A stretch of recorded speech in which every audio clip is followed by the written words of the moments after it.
How's it going, everybody? Welcome to the channel. This is Big Day Dave, and this is the fourth, that's right, number 4 live stream for the weekend post episode 11. How is everybody doing out there tonight? Hope you're having a fantastic evening so far.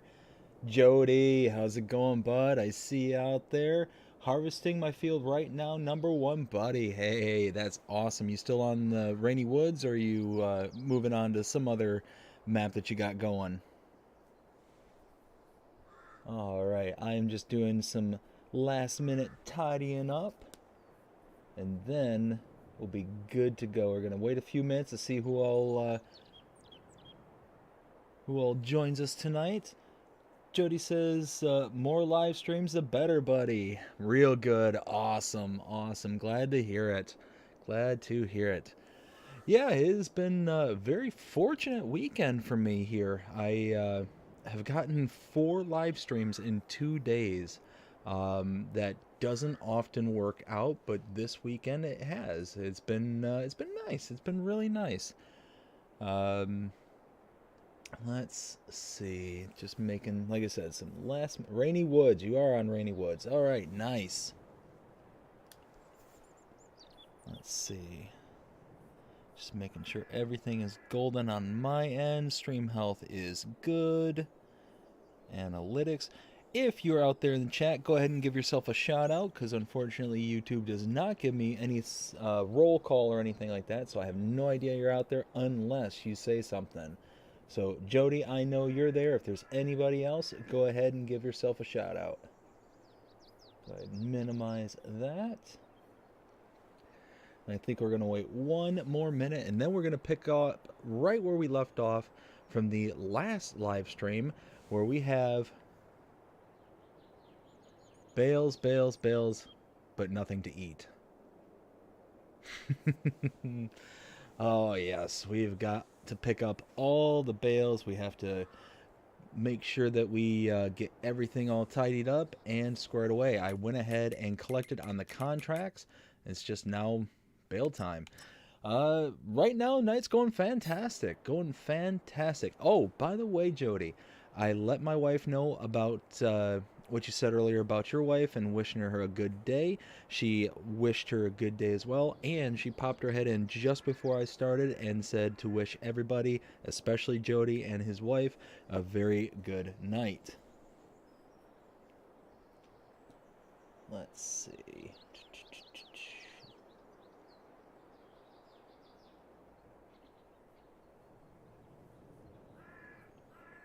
Okay, so that's good, that's good, and all right, let's go ahead and rock and roll. Let's get this train a rolling. How much is a contract you get done? So the couple of contracts I did for the harvesting here for the grass, they were like, I don't know, like 20 some odd $1,000. But on this map, it really ranges because you get the really small fields, and then you get some of the medium-ish size fields. I think about the most expensive one I've seen here so far is about 20 grand, and those tend to be like the sugar beet and potato contracts. Like you can see here, here's a $20,000 one for potatoes. We've got a 15 for, I believe that's, oh, red beets, which that one I could do later. Anyways, let's go ahead and let's see. Hope she has a good night too. How's it going, everybody? KJ Wiggums, how's it going, bud? Hope you're having a fantastic day so far. We are going to go ahead and get this stream rocking and rolling. We have got to pick up all these bales. We've got hundreds upon thousands of liters worth of grass to pick up and to throw into our chemistry set, aka the farm productions. I need to get all my tools back, all my tractors and whatnot, and get them all picked up and cleaned, because they are messy. Whew, they're dirty tractor, dirty mower, balers, the whole 9 yards. But once I get everything, I can kind of boogie along and be good to go. And I tell you what, I was absolutely floored at the last live stream, number 3, the one from earlier today, where I had nailed, like, to the digit, the amount of literage we got for the bales of grass on that first field there. 50 bales, 325,000 liters. I honestly, that was just a guess, just something I pulled out of thin air, and sure enough, it equaled out. I was blown away. I made me feel like I really did need to go on The Price is Right, or at bare minimum, go get a lotto ticket or something, you know? Go get a scratcher and just try my luck. I could see how that would be. I can see how that would actually turn out, because I'd get the scratcher, maybe spend like $5, get a scratcher, and then lose, because that's how things go. My wife, though, if she scratches the ticket, I would say more often than not she wins. It's ridiculous. And what's funny is it's always like the break-even values. Doesn't matter what denomination we do. But if she does the scratcher, it's like we'll always break even. Maybe make like double the money we spent on it, kind of thing. So if we whoops. If we spent 20, we'll get 40 at the absolute most. We've never gotten like a big payout or anything like that. But I tell you what. If I scratch it, every time it's a dud. Every single time. Without fail. But if I get the same ticket and hand it to her, somehow the numbers flip around, works out to where she gets the winner. I swear, it's like somehow she's got some voodoo magic or something that she can just, conjure up at will. It's like, oh, I'm a winner. It's like, oh, I'm a loser. Oh my goodness. Alright, let's catch up with the chat and see what everyone's saying. We've got, let's see, KJ saying, doing well, man. Awesome, glad to hear it. Saskatchewan, how's it going? Just hit 142. Awesome, dude. Congratulations. Jody says hi, KJ, and KJ says hi back. Got Saskatchewan saying, KJ, how's your dad feeling? And feeling better, doing healthy. The important thing about family. Jody says, how was your day, KJ? Saskatchewan also says, drive on the right side, turn on the wrong side of the road. Yes, we are in Ireland on this map, so we are driving on the left side of the road, unfortunately. I always have to correct myself like halfway down the road. It's like, nope, we're not, and we're not in America. We're not in the North America, at least bare minimum. And yeah, have to correct myself always. Let's see, drop that.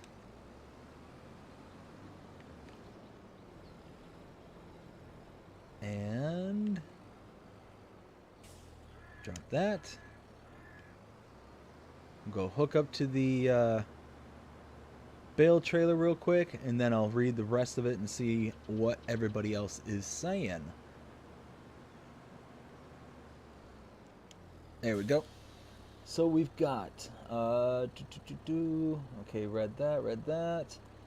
KJ says, CFL, he's doing a lot better. Thanks for asking, sir. Jody says, we got it right on the bells. KJ said, want bad man, still unpacking. And then got Saskatchewan saying, it's 600 here, or I assume that's 6 here, and the wind is Fahrenheit, 500 Fahrenheit. Here is extremely cold for me in Saskatchewan, west for me. I thought you guys have a great night and stay warm out there. You do the same as well, Saskatchewan. Hopefully, I certainly am not feeling that kind of weather like you are there in Canada, but I think it got down to, 48 degrees Fahrenheit here. I think is the scheduled low for tonight, so nowhere near what you're dealing with there, but good luck with you on that one. Hope you have yourself a good night. Stay warm, stay safe. And now let's boogie this equipment back. And what I'll do is I'll pick up the baler and bale stacker, bring those back, wash them off, take care of them the way I need to, and then be good to go to start delivering. So we're going to drive this all the way out. Ooh, clipped. I swear, like, Farmer Cop has that little crash counter. I need one of those, and it'd just be like a constant ding plus one, ding plus one, ding plus one. It would just keep on going up and up and up until probably break the scale. Jody says 32 degrees in Georgia. Oof. Oh, freezing. Holy cow. I haven't seen those temperatures yet this year. It's gotten into the mid to low 40s is about the coldest we've seen overnight. But that's really about it. It's been kind of a wild winter. Whoops. I need to turn there. They said that there was supposed to be the El Nino going on, and that was supposed to be like cold and like sustainably cold. It's really only just started getting cold around here, down into like the lower temperatures and into the 40s.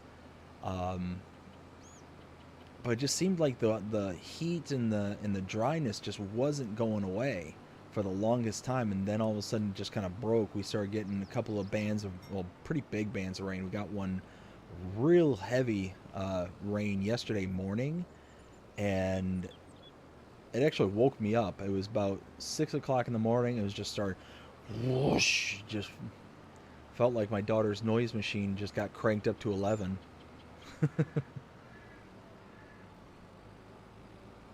All right, so this is the first field. And then let's take this back.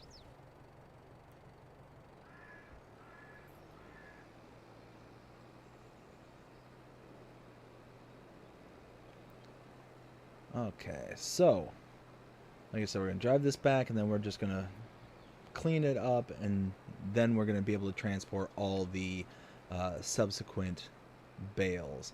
I'm really looking forward to see kind of a final total. Well, actually, I have a final total. 95 bales total is what we were able to produce for those 3 contracts. Because I reset it at the first contract. So yeah, 95 bales. I'll break out my calculator in just a second and see what kind of volume that is. Let's see. Oh, there we go. Nope, wrong. There we go. 95 times 6,005. Oh, dearie, dearie, dear. 617,500 liters in just those 3 contracts that I picked up. 3 contracts, over 500,000 liters. That's insane. That is ridiculous. Oh, I love it. Love it, love it, love it. So that means that if we pick up 24 bales per trek, that would be just shy of 48, just shy of 5 trips, 5 full trips.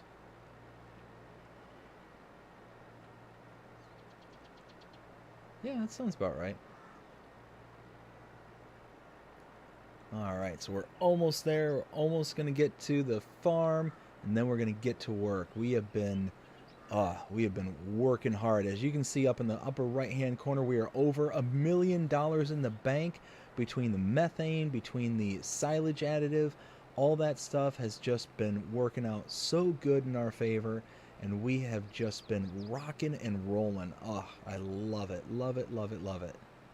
I tell you what, if you have a map that allows you to have methane, or at bare minimum a mod, because there is a biogas plant that is part of a mod, like a separate mod, that will allow you to produce and have it as a actual product, do methane. do it, because it is so good. So good. There we go. Starting the caboose this time. Jody says, "What's the temperature where you're at right now?" According to my, according to my phone, what does it say? It says it's 52 today, right now, and it looks like it's going to be getting into the upper 40s, like 47. Looks like it's going to be the low for tonight. I think that's what it's telling me. Yeah, 47. But then we have a high of 75 on Tuesday. Then we go back down into the upper 40s on Wednesday. So we got a big band of storms coming our way on Tuesday. Oh, I'm being restricted. Don't restrict me. I don't appreciate it. There we go. Oh, darn. I meant to stop at the shop and pick up some more silage additive. Oh, well. That's alright. Not the end of the world. Let's go ahead and drop that there.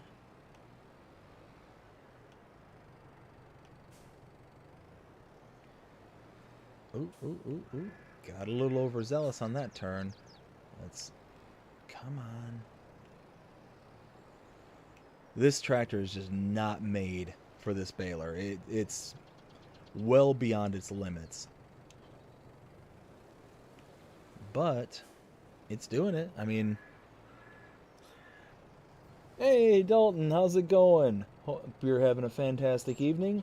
What's your favorite map on Farm Sim? Oh, Dalton, that is a loaded question. That is absolutely a loaded question. So it really just kind of depends on the mood that I'm in for what would be considered my favorite. So kind of a... You know what? I'll just go about it this way. I'll say it this way. One of my favorite maps, and it's kind of a, in my opinion, underrated map, is New Lands. And the reason I like that map so much is it thinks very much outside the box. It's a kind of hybrid between a forestry map and a grass care map. And there's a whole bunch of added products. There's added just a whole bunch of stuff that's just not standard farm sim stuff. And like I said, it's very creative in how it was developed and how it kind of got built up over the years. It was one of my first, I think it was maybe my second Let's Play series that I performed. But it was before everything got updated and, you know, all that stuff. So I missed out on all the really cool stuff that got brought into that map. But I like the terrain. I like the you're essentially supposed to be like a government worker, not necessarily a farmer. This farming is supposed to be like your side hustle kind of thing. But you're supposed to be like almost like a government employee whose job is to go around and mow the highway. That's the main highway that cuts through the town that you're in. That's kind of like the premise of the map. And then it got updated to be like really intense with that whole premise, because what it does is you can go around and you have all these production points that are set up for like houses, individual houses. And all the houses produce slurry, they produce trash, and they produce food waste. Those three things. And you can go around and collect them. So you're basically like just a government employee who's in charge of just general maintenance of the town. And it's cool. It's just a really cool concept. Outside of that one, let's see. Frontier, I've got a real soft spot for Zero Ito and the maps that they produce. My biggest problem with Zero Ito maps, as I always said, is the fact that I don't feel comfortable playing them. on like a Let's Play series or on, you know, an actual YouTube channel. I know Mr. Sealy P did the series a while back, and I'm sure there's other YouTubers who have done ways to kind of skirt around the issues that Zero Ito has introduced into those maps for YouTubers and other streamers. But I just personally don't feel comfortable. I can't run the risk of getting a channel strike this early on in my career. Maybe when I'm a little bit larger and things like that and have the means to kind of to be able to deal with those as they come up, then it would be okay. But right now, if some kind of issue like that were to ever come up, it'd be a complete devastation to the channel. So it's one of those that I would love to be able to play on Zero Ito's maps. I just can't run the risk. So really any Zero Ito map I'm a huge fan of. Green Valley is probably, of all of the maps, that's probably one of my favorites by Zero Ito. I don't know why, it's just something about the layout of that map. The farm itself I really like. Let's see. Like I said, it just really kind of depends on what kind of mood I'm in. You know, if I'm kind of like in a forestry heavy mood, then anything to do with like Poor Boy is right up my alley. I really like Poor Boy as like a forestry map maker. Really like Cavalier Roy and the maps that he makes, obviously, hence the reason why I'm on this map. Yeah, there's just, it just really depends. It just really depends the mood I'm in, the style of the map I want to play on. That would kind of be like my favorite. Like my favorite like European map would probably be this one.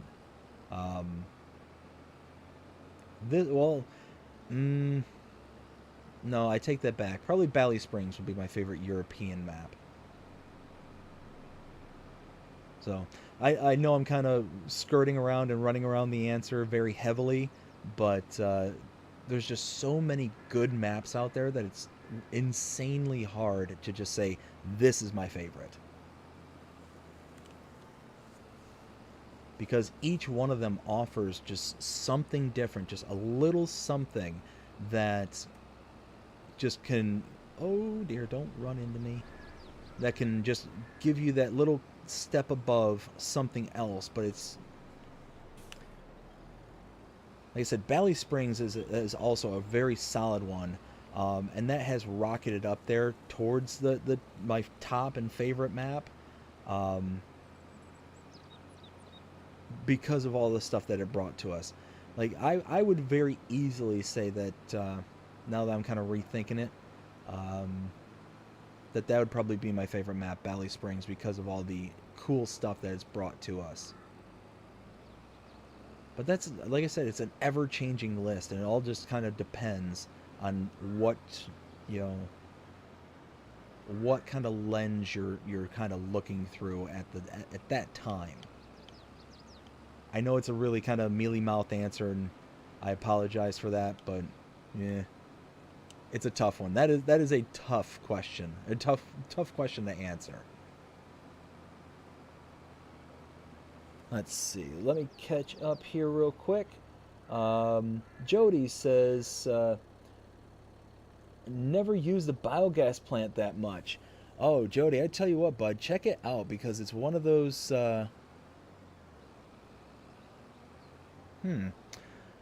one of those really useful mods that you can really churn away a lot of product. I mean, you've seen here how we've been really hammering away with like the methane and the digestate. We've got hundreds of thousands of liters of digestate all squirreled away right now. I think it's like 400,000. Let's see. M. Body dysmorphia disorder gaming. Not quite. M. Not quite at all. Let's go with Big Daddy Dave gaming. but close. That's a nice guess. I do appreciate it. Dalton also says, "Where do you live?" I live in Florida. Same here, bud. Same here. Uh, yep, that's why I was saying earlier. It's like gonna be in the 40s tonight where I'm at. Let's see. So now we got to pick up all these bales. But Em, how are you doing tonight? Hope you're having a fantastic night so far. Thank you for stopping in and hanging out with us all. And blah, there we go.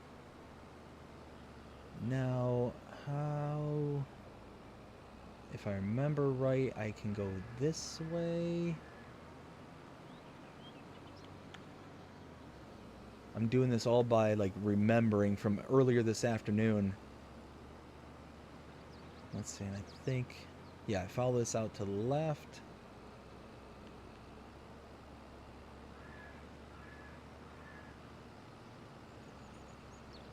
And then there we go. Now we're getting there.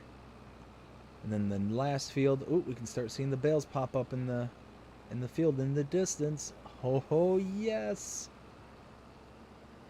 J-Meister, hey, how's it going? Hope you're having a fantastic night so far.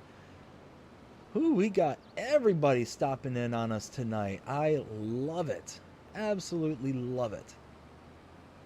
We have been streaming fools here this weekend. This is the 4th live stream that I've done this weekend alone. I normally don't get this much time to be able to dedicate to the channel.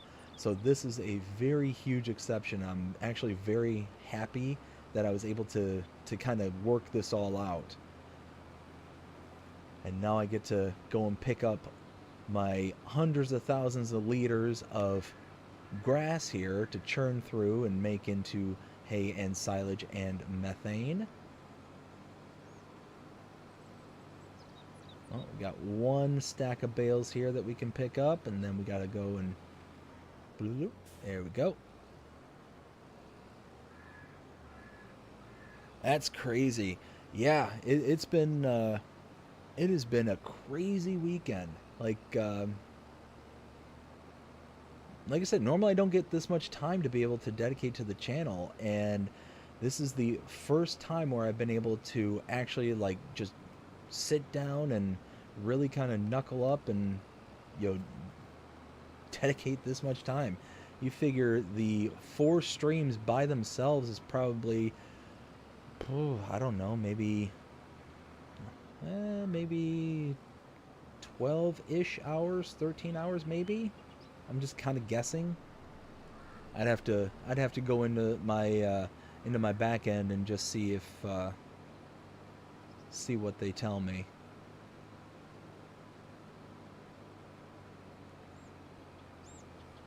Yeah, I mean, wow, that actually just kind of hit home for a second there. If we have indeed done 10 hours of streaming in the past 48 hours, let's say, that's a good chunk. That's a good chunk of time. Yeah. Now I'm actually really curious as to how much time has actually been dedicated. Nope. Let's go to that. Because now the curiosity is getting to me. Alright. So far we've had a 4-hour stream, a 3-hour stream, so that's 7 hours plus a 2-hour stream. That is 9 hours. Plus whatever we get through tonight, which probably, I'm guessing, maybe another 2 to 2.5 hours. So yeah, probably about 11 hours that we're going to dedicate to streaming this weekend alone. It's worked out really good, and I mean, we've been busy. We got over $1 million now. We're able to... Oops, let's not run out into traffic for once. Oh, come on, manual transmission, you can do it. There we go. But I mean, like I said, we've been working hard. We got over $1 million in the bank right now. We're gonna be able to do a whole lot with it. So I'm pretty excited, pretty happy about all that. And it's all that, I tell you what, it's that methane, and it's the silage additive. The silage additive actually pays out really good. I had no idea how much the silage additive paid out.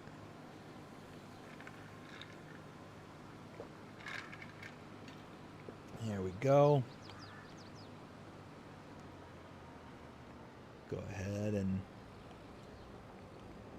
trailer number 2. Let's see, 1.1 million liters in there. Something I meant to check. Nope. Right there. I'm making hay. Need to top the hay back off. Oh, yeah. Yeah, we used a good chunk of it, too. Same thing with the silage. But we're going to have a lot of product just kind of... Especially over the winter, because we're not going to have to use a ton of the product over the winter time. Just enough to feed the animals and keep them all topped off. But we're not using a lot of that. So we're gonna make a lot of product over this winter. And we've got all the wood here, so we're going to be able to do a lot of stuff with that. We're sitting pretty right now. We're all right. We are all right.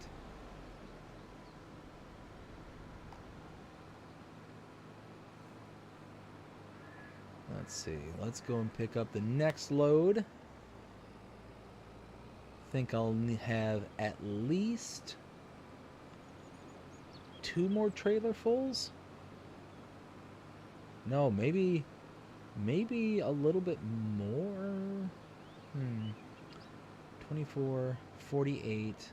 No, it'd be just shy of 2. 2 full trailer loads is what I should have left. Because there was 50 bales on that field. I just picked up 4 from that field, so that means that should leave 46. I can pick up 48 in 2 trips. So, yeah, should be 1 full one and an almost full. Let's see, David Schultz, yo, add and yo, what's up? How you doing, David? Hope you're having... Ah, no, what happened? Bob and weave, stick and move. See, that's what I get for reading and driving. There we go. Whew. Anyways, how are you doing, David? Hope you're having a fantastic day so far.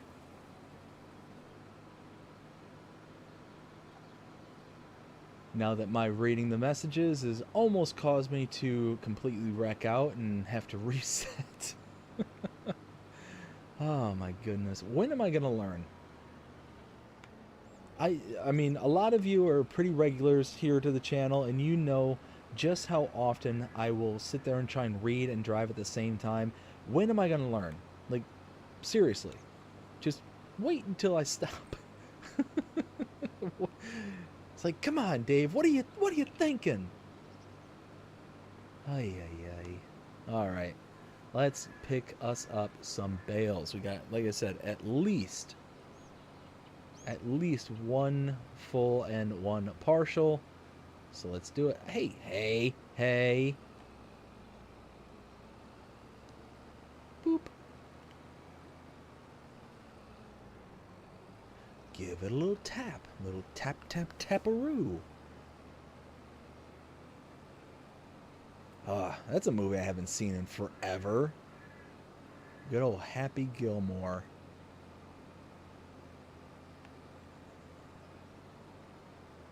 There we go. Halfway full. Whoa, don't do that. 2-wheeling a tractor. Gotta.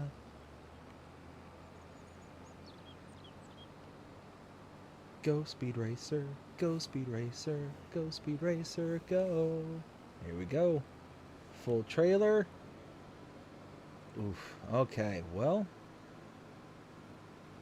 let's go ahead and deliver this. It's another 24 bales, 6,500 liter bales.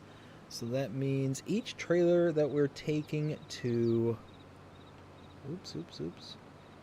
Each trailer we're taking... Here, I'm going to stop because I'm going to crash. I know I will. 24 times 6,500. 156,000 liters per trailer load. This is trailer load number 3. Man, I tell you what, this is... And we figured it out earlier. This field, the one that I'm collecting from right now, we delivered almost 200,000 liters of product from this field to my right. From our own personal store of silage. I think it was all silage I delivered. It was just about 200,000. We got 50 bales, which equaled out to 325,000 liters worth of product off of that. So we had a net gain of 125,000 liters from that one contract from this one field. We had 2 other fields on top of that. So imagine how much extra product we got just by doing these contracts. It's insane. Like when you actually quantify and put all the numbers, like put it all into like perspective, like you're getting so much extra product. Love it. Just absolutely love it. Do your grass contracts. Do them. It's worth it. So worth it. Let's see. Let me catch up with the chat here real quick because I see it's moving. Hey, Dust Bunny! Howdy, Big Daddy Dave and chat. Hope everybody's having a great Sunday. Having a fantastic Sunday. How are you doing today, Dust Bunny? Hope you're having a fantastic day and weekend. Thank you for joining us on our 4th live stream of the weekend. That's right. We have been here for 4 whole live streams this weekend. We have been jamming on the channel this weekend. Hey, FS22 YouTuber, how's it going? I hope you're having a good night. Glad to see you come back this evening. Dalton says, how many fields do you own? Right now, I own 4. You know what? It's, again, kind of a weird way to answer, but I'm going to have to. It's technically 4 fields of grass and 1 large forestry area. I basically own the entire southwest corner of the map. I'll bring it up here in just a second to show you.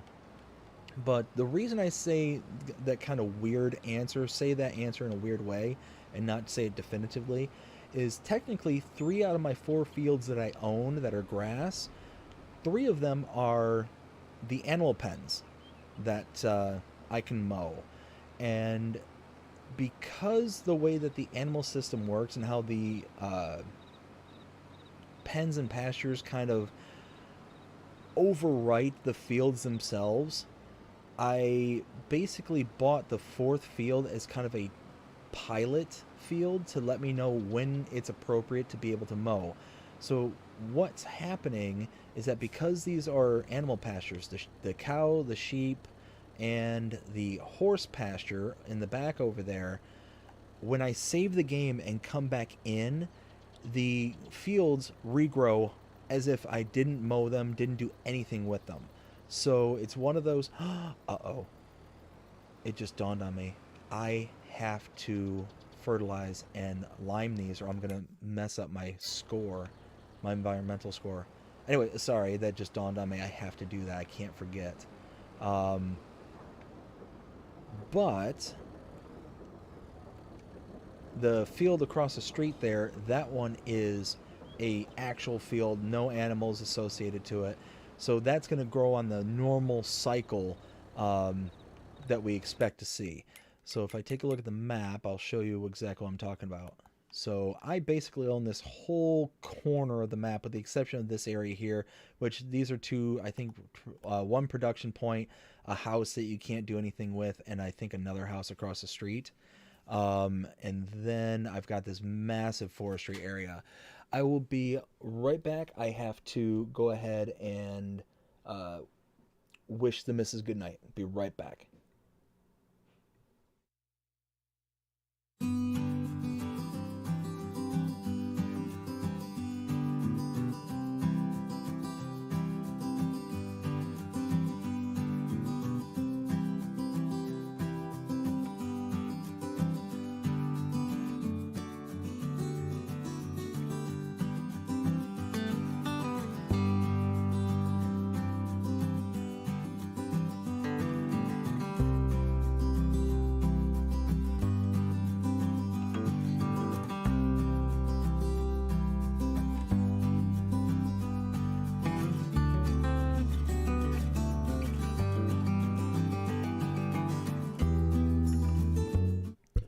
Alright, so sorry about that. My wife's getting ready to go to bed and wanted to wish her good night. So let me get this all back up. There we go. And here, before I get going again, let me catch up with the chat. Dust Bunny says, Pepper and I are just kicking back watching vids. Well, hey, I appreciate you all coming by and hanging out with me tonight. And to me, that sounds like a good evening. Certainly a nice way to kind of round it out. Kicking back with the puppy and watching some videos. Actually, speaking of dogs, had a rather weird thing happen with one of my dogs today. So I had mentioned this on the channel before, but one of my dogs, who normally is the biggest baby in the world, I think he's going deaf. He's an old man, a very, very old man. I think he's going deaf because this year when the fireworks started happening, he didn't react to them whatsoever. He had no care to give whatsoever in regards to these in regards to the fireworks that are around here. Well, what's wild is my other dog, she got all tore up over the fireworks. And normally she gets a little bit anxious, but not like over the top.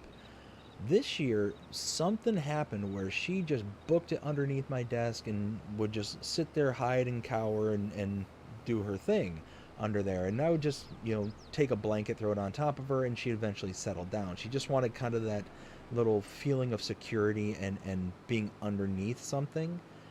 Well, tonight, I guess there were some fireworks going off, and I didn't take any notice of it right away. Well, obviously she did.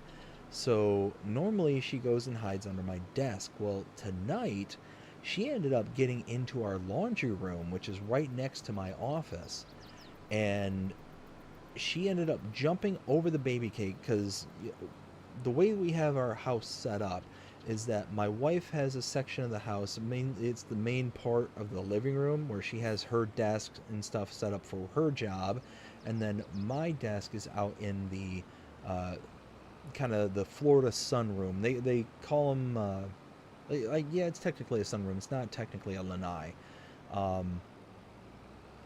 But it's in the sunroom, and then off of the sunroom is the laundry room.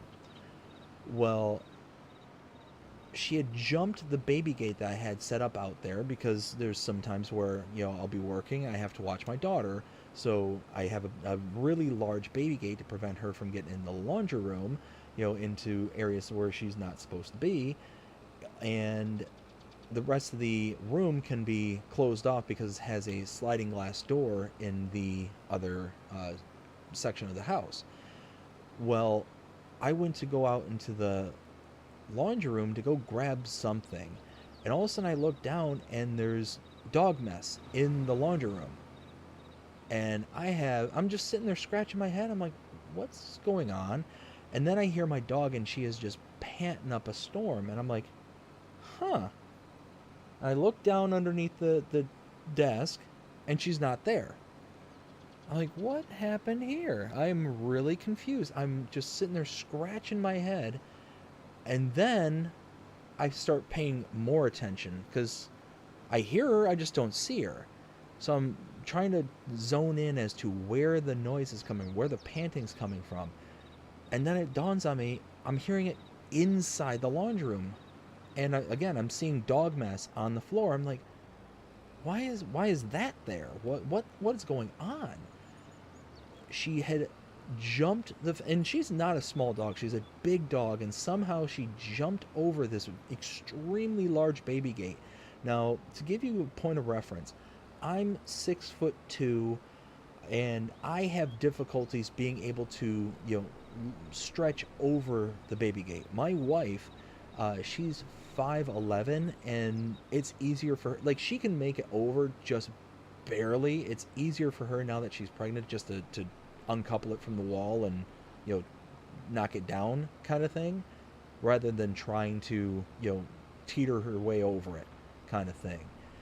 And I go in there and she had somehow, even though right now, because we're getting ready to have my sister-in-law's wedding, somehow she had gotten behind the washer and dryer, even though there's no clear path for her to get behind it because we got so much stuff stacked all around in this little laundry room area. She got behind the washer and dryer. She must have climbed up and over the dryer vent and gotten behind on top of where we store all of our luggage. And the worst part about it, I mean the absolute worst part about all of it, is that she had climbed up on top of the luggage and she had messed on top of all the luggage. I felt so bad for her afterwards. And what was really bad, we had to like clean up everything around her, like, because we couldn't move her because we didn't know where the mess had gotten to by that point. But she's just kind of wedged back there, and she was fine. She was panting a little bit, but she was just like chilling. I think she just wanted that kind of squeeze, that kind of. I know that they make those thunder blankets for dogs, those weighted vests that you can wrap around them. It's supposed to make them less anxious. But I think that's just what she was looking for, was that kind of, kind of squeeze, being safe and snug and secure into something. And so I'm sitting there like cleaning up everything, and there's, like there's a window right there where she was held up at, and she had gotten on top of the windowsill because she used the luggage to kind of climb on top of. and she had messed on top of the windowsill. Like right on top of it. I'm having to clean up around her before I can even try and get her out of there.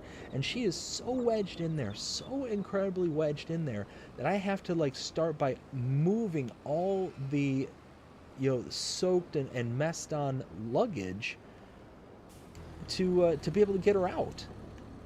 And it's in such a awkward, part of the room that I can't just like crawl back there and pick her up, kind of thing. I had to like clear a path for her, but even though I cleared a path, she didn't want nothing to do with it. She was just, she was absolutely just beside herself, and I felt so bad, because like I said, normally she's just chilling out underneath my desk, but this time for some reason something happened to where it just got her all sorts of, hot and bothered. She was not happy whatsoever. So now we're going to go ahead and park this trailer, and then I'm going to catch up with the chat, see what everybody's saying so far.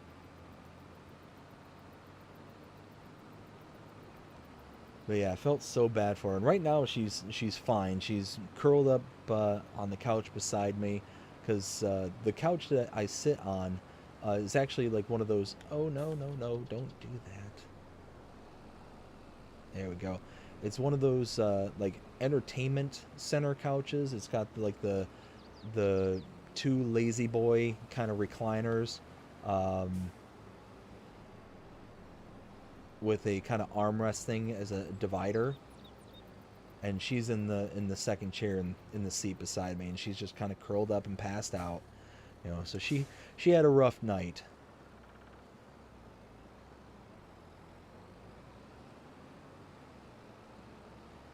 But anybody who's familiar with, Florida and a lot of places in the South, really, where fireworks are legal, yeah, people around here, especially where in my neck of the woods, they love to see things go boom.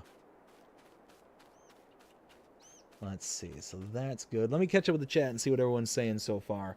We've got Dalton. I wonder what he will do with the forest area. He can probably make a big field if he wanted to. It's definitely a possibility there, Dalton.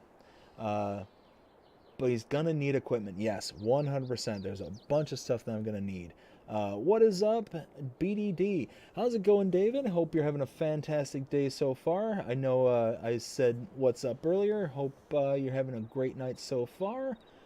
Dalton also says, but I wish you and your wife, daughter, and dogs well. I greatly appreciate it, Dalton. Thank you so much. And Dust Bunny says, that poor dog was terrified. She was. Like I said, I felt so bad for her. But like I said, we were able to sit her down and give her some extra loves and cuddles. And like I said, every once in a while I'm reaching over and just kind of scratching the top of her head because she's just kind of hanging out here next to me now. And she is pretty good to go at the moment. So she's happy. As long as there's no more booms the rest of the night, then she'll be just fine. Let's see. So now that we've got all that taken care of, let's see what kind of contracts we have, because might as well earn some extra money. We got over 1,000,000, but let's push for 2. Cultivating, why not? Let's see. We've got a potato contract. Don't really want to use the base game equipment. Ooh, we could do corn, could do soybeans. Ooh, parsnips, but we don't have a parsnip harvester. We got a red beet. Oh, speaking of red beets, potatoes, sunflowers, sugar beets. Ooh, we do have sugar beets. We could do that one. Sunflowers, potatoes, sunflower, corn, potatoes, sunflowers, sugar beets. That was a potato. Let's go ahead and see. Field 29. What's 29? Where are you, 29? Where are you hiding on me? There's 28. There's 29. Okay, so way out to the west. Yeah, why not? Let's go ahead and get that. We'll do red beets. There we go. Oh, I didn't mean to borrow equipment. Darn it. I've got equipment. Oh well. It is what it is. And maybe a sugar beet? What's 40? 40, 40, 40, 40. Where are you, 40? Why am I not seeing 40?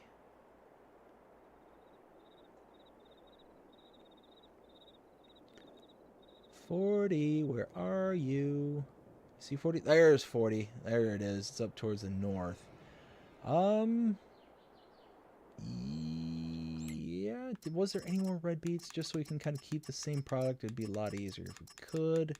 No, I guess not. Okay, yeah, 40 sugar beets. Just means we'll have to come back to the farm. Not a big deal. We're taking the...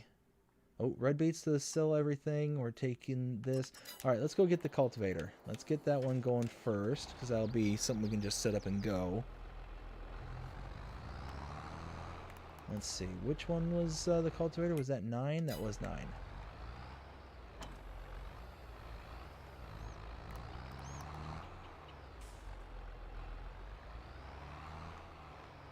There we go. Now let's boogie out and get to work.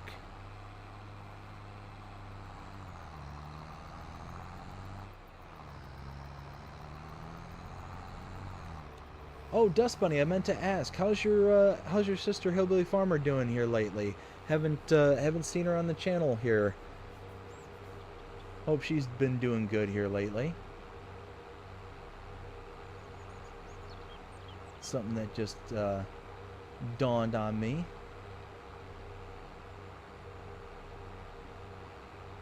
Unless she's just hanging out in the background and not saying hi again.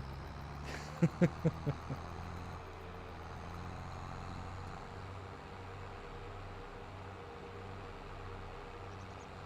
we go. So number 9 is... Let's see, I think I can get there from over here.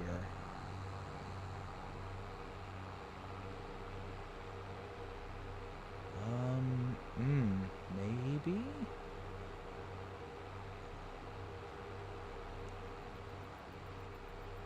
Let's see, I've never been to this particular field before, so I'm kind of guessing as to how to get out to it.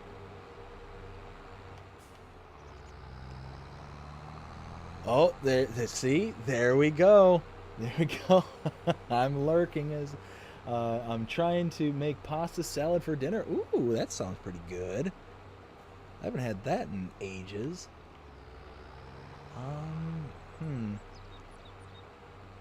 Oh, I can make it right up here. Okay. Wait, I think. Yes. Okay. Doing good. How is your family doing? They're doing fantastic. So earlier today, we all ended up going out on kind of a little shopping trip. You know, had to go to like Walmart and hit a couple of other stores and whatnot. We were looking for a new throw for the living room couch. Unfortunately, wasn't able to find anything that my wife liked. She was also looking for some like decorative pillows for it and whatnot, because now it's no longer the holidays, so she doesn't want like this, not the same old kind of stuff. Cause we've had some pillows, but now that we have, a daughter, things don't stay good for terribly long. Her being as young as she is, she is the champion of mess makers. Her being almost 2 years old. So, yeah, but wife's doing fantastic. She's, she's going on almost 4.5 months pregnant. Actually, tomorrow we've got a doctor's appointment with the. That's not. I didn't even notice that the field is all kind of janky like that. I guess I could just go in this direction. Do something like this. Yeah, here we go. Alright, we'll just do that. But, yeah, so we actually have the doctor's appointment tomorrow, and that's the high-risk doctor. So we've got to go out to, like, a big city tomorrow. I'm looking forward to the appointment, not looking forward to going out where we got to go. Because as I mentioned many times over, I'm not a fan of the city, and every time I go, I always get very anxious and just, yeah, not my cup of tea. Alright, well, we're going to have to get some of the periphery later, but I think that'll be fine. So let's go back here. We need... Let's see, we need red beets and sugar beets. So,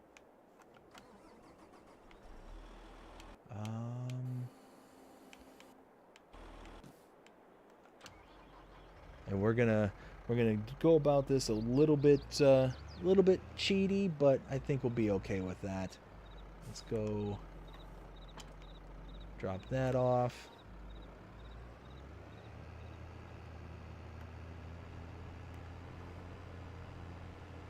On the live streams, there's no rules. We're just trying to get things done as quickly as possible. So we've got the trailer here,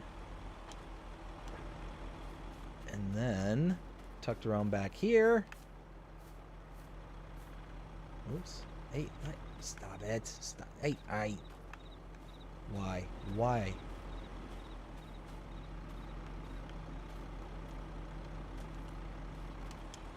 There we go.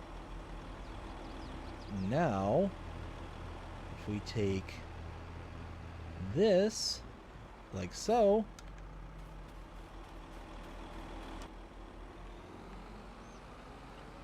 alright, which one do we have here? Is this the, it looks like red beets, as best as I can tell. Beetroots. So yeah, that's the red beets. Let's go ahead and drop this on the trailer.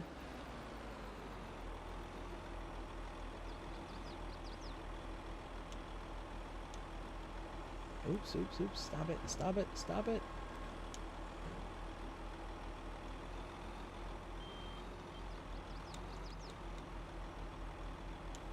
There we go.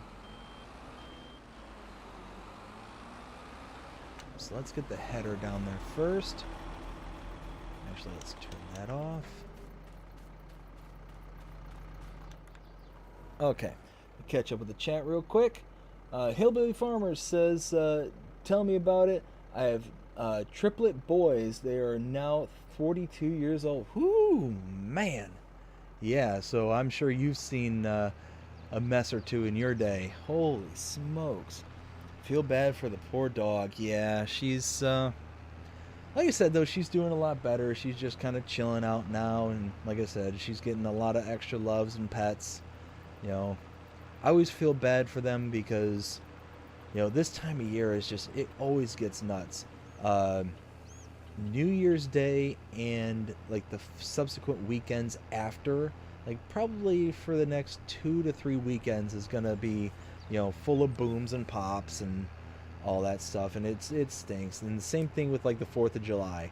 Those are the two big times of the year where just everybody around here just loses their mind and watches their money go boom. Which, I mean, don't get me wrong, it's pretty, but the dogs hate it, and normally I have to give them like trazodone, I think is what it's called. Um, let's see, where am I going with this one? Red beets 29. Okay, so that one is to the west, so we're going this way. So yeah, normally I have to give them trazodone because they get so anxious, but this is the first time where she like really got like out of control, like just was completely beside herself. Oh, whoa, what happened there? Must have clipped the hedge.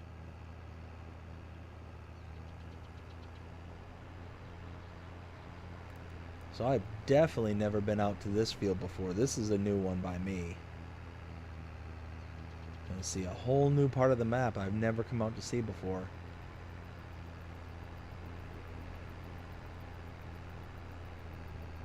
Let's see. Entrance, I'm going to presume, is just over this way.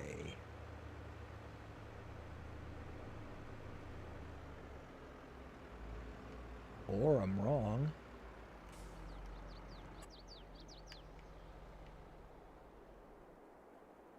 Oh, there it is. I found it.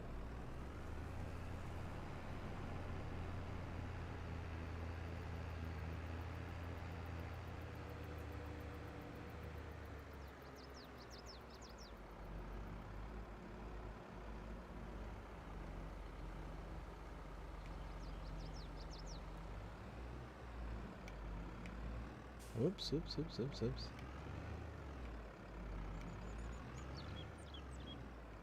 What are you doing?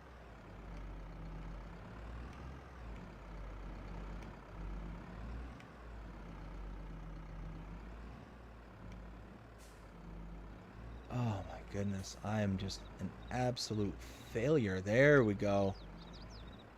Alright, you know what? Close enough. Now let's do this. Oops. There we go. Let's do this.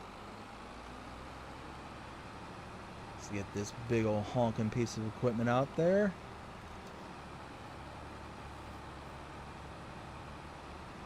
Ooh, ooh, ooh, ooh. There we go. There we go. Perfect.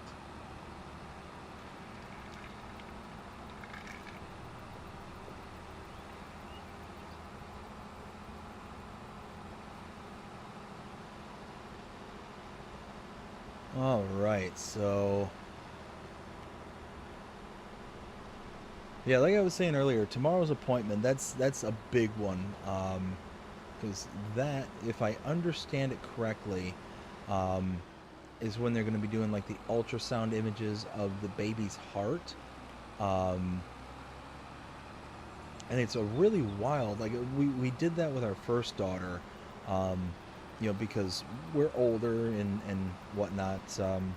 I think we're technically considered geriatric parents, is I think the technical term, and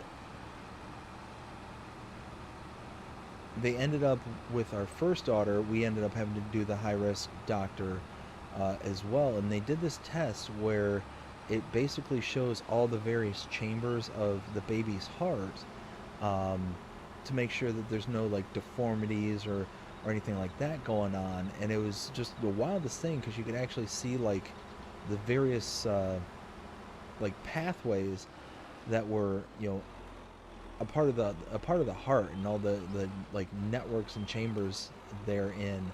And I am just making a real hash of this. And I think that's what tomorrow's appointment is for, is to do that same test.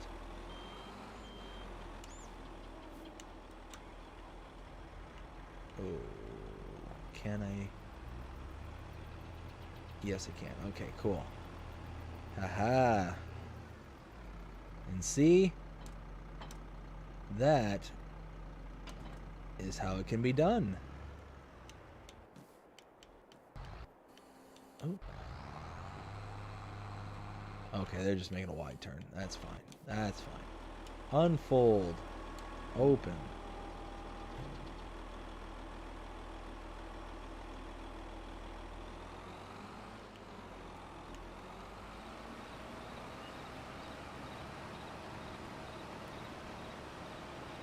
There we go.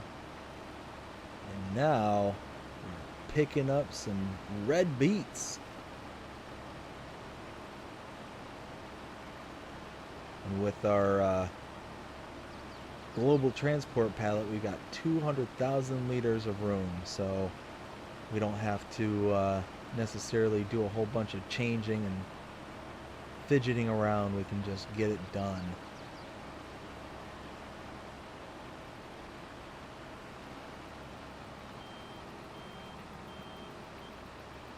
Let's see.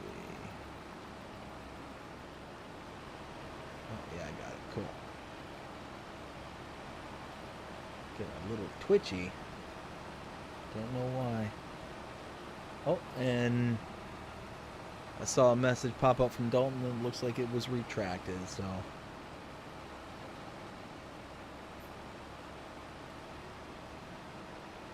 I tell you what, this harvester, oh, I absolutely adore this thing.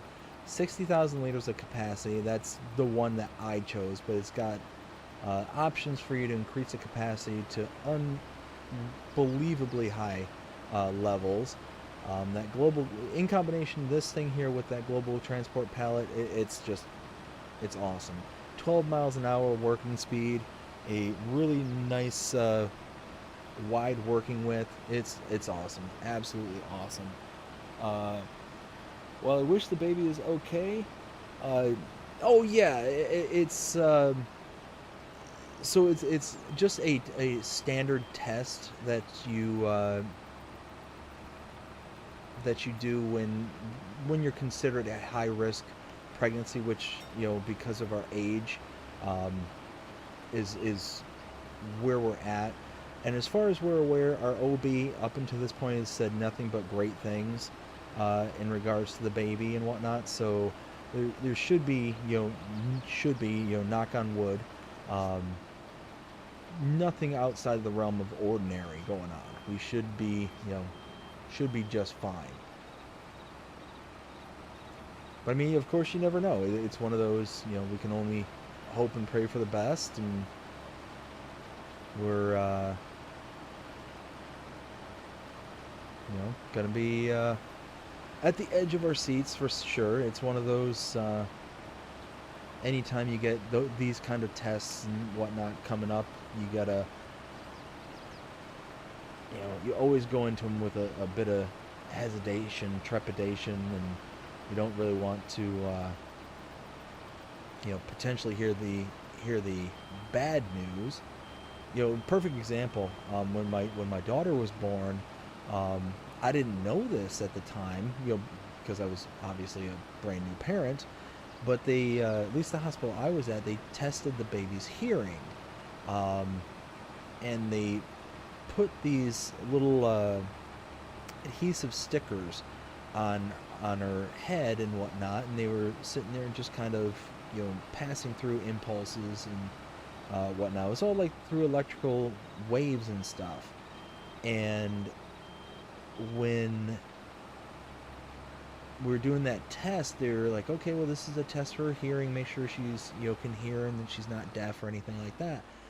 And when they were doing that, just my heart was sinking, because it was just all this, gobbledygook on the screen that I had no idea what it was. And I'm sitting there like, oh dear goodness, I didn't even think of this. What if she, like, it's all those what if kind of moments. What if this is wrong? What if that's wrong? Your mind just naturally just wanders to the worst case scenario, and especially myself and my wife. I'm not going to say that we're like naturally anxious people, but when those kind of stressors or stressful situations happen, we tend to, let our mind wanders with the what ifs so we can try and prepare for those worst case scenarios. Especially my wife, she's really bad about, you know, trying to plan out all those what if scenarios so she can, you know, one, brace herself, but two, be able to try and come up with some kind of plan, you know, in case something, the worst case scenario happens. Um, but of course, oftentimes it leads to a lot of undue stress um, and anxiety. But yeah, no, when like I said, when that was like the one of the first things they started doing when my daughter was born was, checking her hearing and running through these batteries of tests to, and every single time they would do something to to check for something, everything came back fine and it was great. But every single time my heart just was starting to sink and just thinking of, oh my goodness, the worst case scenario of this and this is that. So it was just, ugh, it was, thankfully everything worked out like I said, but it's just one of those where it was just instant anxiety, instant what ifs and panic and ugh. It's, for those out there who are not parents, to be a parent is, in my opinion, the most rewarding and amazing thing that one person can do in their life. It is beyond words and beyond description of um, what you get out of it. But it is also the most stressful, the most, at times, scary thing you'll ever do.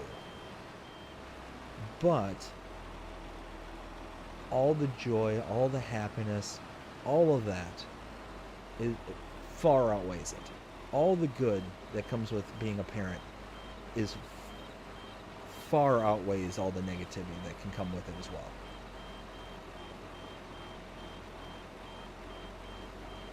So, yeah, it's incredibly rewarding and very, like, I never realized just how much fun being a parent would be. It is so fun being a parent, seeing my daughter and all the silly little goofy things that she does.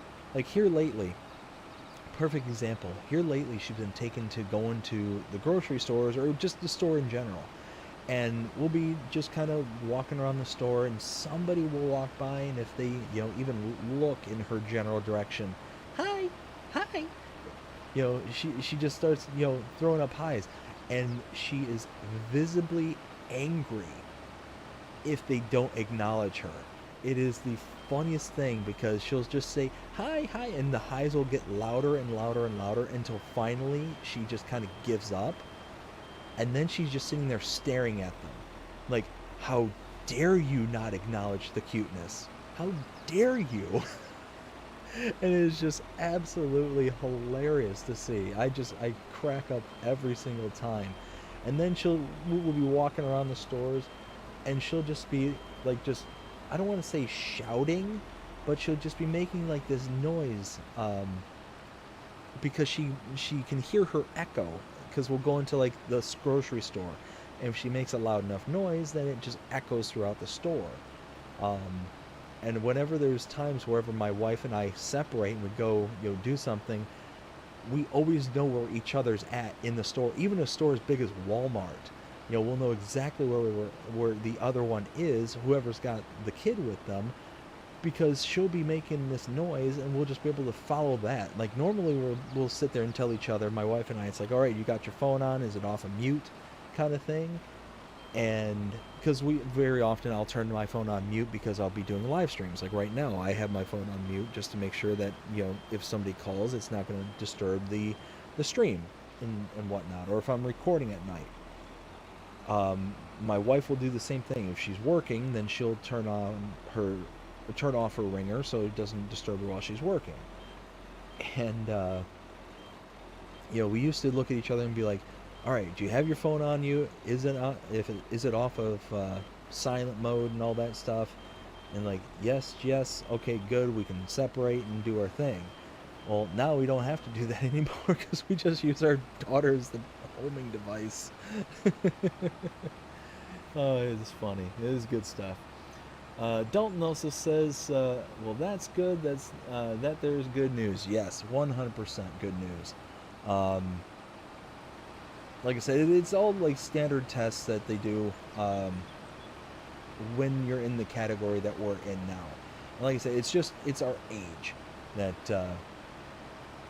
plays into it. We've been trying to have kids for almost a decade. And we had to go the IVF route, the in vitro fertilization. That's how we got our first daughter. That's how we're getting our second one. And because we had to wait and scrimp and save and do everything we can, because it's incredibly expensive to do IVF. It is insanely expensive. Not a lot of insurances out there will pick up a good chunk of the tab, so you're left to do a lot of stuff out of pocket. Some insurances will, but others will be like, nope, you're basically on your own. Andreas, hi everyone, how are things this morning? Going fantastic, Andreas. How are you doing this morning? Actually, it's still technically evening over here, but we're certainly making our way to it. Hope you're having a fantastic day so far. But no, like I was saying, the process is just incredibly expensive to do IVF. So it was just something that we had to scrimp and save and just keep on, tucking away all of our pennies to be able to make it happen. And I think I've mentioned this on the channel before, but we were incredibly, insanely lucky, not only to have one daughter as a result of it, but now, having a second on the way, because it's one of those where, for those not familiar with the process of IVF, what they generally do is they will, for the female, they will pump her just full of hormones to get her to hyper-produce as many eggs as possible, and then the eggs will be extracted and go through a huge screening process to see which eggs are the most viable, that are the right shape, the right size, like everything. And normally, women can produce in these states, dozens of eggs at this point. And then they do the fertilization and do all that stuff, and then they see which ones are, still viable after the fertilization and stuff happens. And at this stage, for a normal pregnancy or a normal IVF situation, a woman who, let's say, had 12 eggs that were, that made the grade and made the cut kind of thing, and after fertilization, you can typically get about anywhere between 50 to 75% at that point. So let's say 6 from the normal are viable, and then you can kind of go from there to see if you can get them to take hold and whatnot. My wife and I had 4 total. 2 of them were viable after that. So when everything was said and done, we were insanely lucky to have our daughter, and we are incredibly lucky again to have our second one, and where she's at in her stage of the development. So really thankful to all that. Andreas says, I'm good, just finished my work. Nice. Hopefully it was a good day at work. Hopefully nothing too stressful or out of the ordinary happened for you. Oh, we're doing the wiggles. So we've got the wiggle bottoms. Now we're going to have the wiggle tires. Wiggle treads? I don't know. Oh, see. That's just not going to work for me. And see, we kind of have a hybrid here because we have the wiggle bottom, but it's really more of like the wiggle top. It's weird. Like, it's just the front half of the machine is wiggling to where... So for those familiar with the channel, you know, people like Dust Bunny, Jody, Hillbilly Farmer, and etc., will know exactly what I'm talking about in regards to the wiggle bottom reference that I'm making right now. So, for example, tractors like the K-Steiger, as I like to call it, the articulating tractors, it always looks like the back end of the tractor is always wiggling whenever you turn them. So I always call them the wiggle bottoms because it just reminds me of a dog just wagging their tail. There we go. That should leave us enough room on the end to let the worker do their thing. Work was good. Awesome. Glad to hear it. Glad to hear it.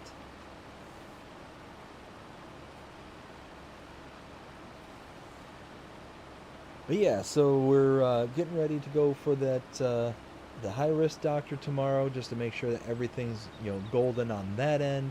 You know, hopefully everything works out to be, you know, just fine and no issues or, you know, abnormalities are present. And if that's the case, then we should be good to kind of continue on and have, you know, a normal pregnancy beyond this.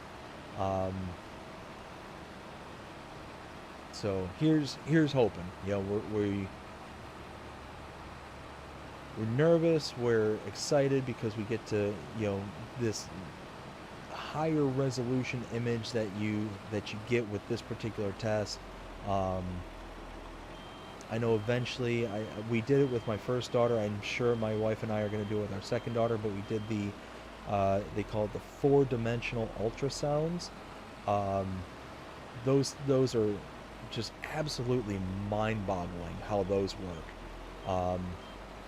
Jody, if you're still out there and you have the ability to do it, I highly recommend doing the 4D.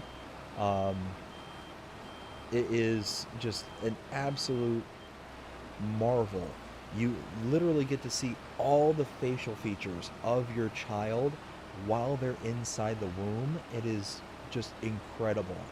But of course, my daughter, being the little stinker that she is, when we ended up going out to do that specific ultrasound, she just would not cooperate whatsoever. She was just kind of in her own little world, and she was just completely camera shy, wanted nothing to do with it, would not stand still, was just flip-flopping everywhere.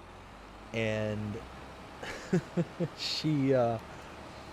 it was actually really funny because you could see like so much detail on those images. So when we could actually see, you know, see her and get somewhat of a clear image, you could see things like her hair and all that stuff. And she had tons of hair when she was born.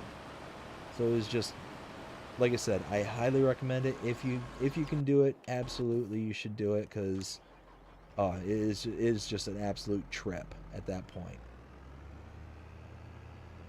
Oh, oh, that's the cultivating contract. That's done now. Sweet. Let's go ahead and collect. There we go. Hillbilly Farmer says, I will keep you in my prayers that everything goes well. I appreciate it very much. Thank you very much. Like I said, up until this point, our OB has not said anything or given us any kind of inclination that anything would be wrong. The heartbeat is good and strong. He says that it's at the right pace, and all that. Which, I mean, is about as much as the OB can really tell you, is based on the position of the baby and um, the sound and rhythm of the heartbeat, and kind of beats per minute. That everything looks good on that regard. Not hearing any kind of abnormal uh, like murmurs or anything along those lines. So should be good. Should be good. But we're gonna go and do it, because of age and all that stuff. They tell you a lot more details than what the OB can. I greatly appreciate it, Hillbilly Farmer. Thank you so much. So we are just keeping up a good clip here. Got over $1 million in the bank. That is just burning a hole in my pocket. I want to spend it so badly right now. But being on the live stream, spending money is a story-driven thing, so those always wait for the Let's Plays.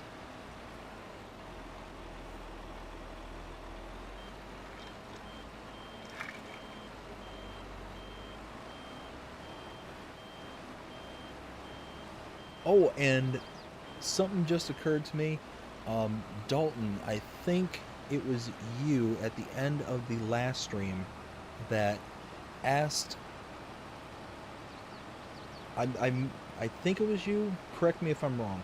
I think you were asking about donations. I don't know if you saw my reply back or not. So at the bottom of the page, there should be, or at the bottom of the chat window, there should be an icon there that will allow you to do like super chats and super stickers. So if that was something that was of interest to you, it is a one-time kind of donation to the channel. Again, I think it was you who had mentioned something like that. I could be wrong, though. But let me actually also go into the channel members really quick while I'm thinking of it. Going into my Tier 2s.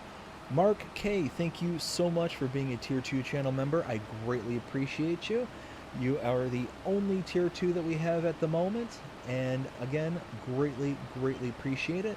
If you are interested in supporting the channel and checking out the channel memberships, go ahead and click in the link in the description below, or there should be a join button on your device as well.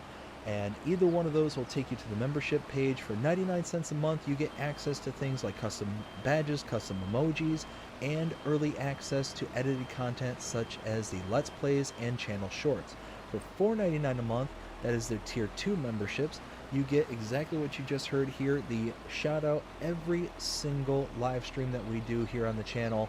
You can get your name read out as being part of the Tier 2 members. Again, I greatly appreciate it. And as I mentioned before, if you just want to do a single donation, you don't want to do a long-term dedicated thing to the channel, you just want to show love one time, there should be the super chats and super stickers as well as an option.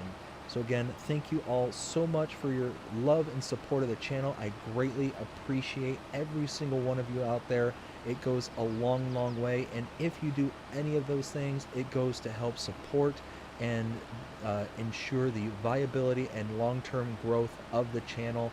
Again, greatly appreciate every single one of you out there, all my members, all my subscribers. You all are fantastic. We are building such an amazing community. I know we mentioned it earlier today. I'm going to mention it again. I think we've mentioned it a couple of times over the past 4 streams that we've done over the past couple of days this weekend. But we are building one amazing community. It is just so awesome to come on here whenever I can and just hang out, chat with all of you, tell you about things that are going on in my life, listening to things that are going on to yours. It is just a fantastic thing, and something that I never expected in my wildest dreams would be such a huge benefit to doing YouTube and doing live streams, is to getting to know a lot of you on a more personal level. I tell you, I genuinely cherish it. I really, really do. So again, thank you all so very much. Uh, very much appreciated. Let's see. So let's go ahead and top off this bag because we're gonna have well over 200,000. We're probably gonna have 350,000 liters. I'm kind of guessing here, maybe.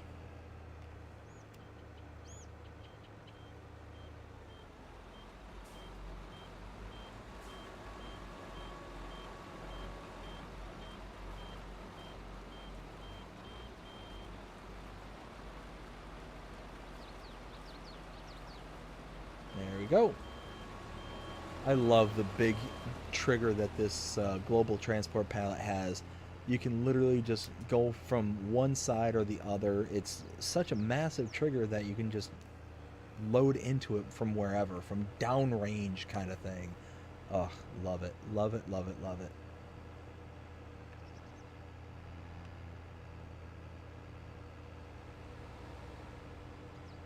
So we are gonna go ahead and, ooh, where am I taking this to? Sell everything. Okay, so that's over by the sawmill. So we can snake our way back there.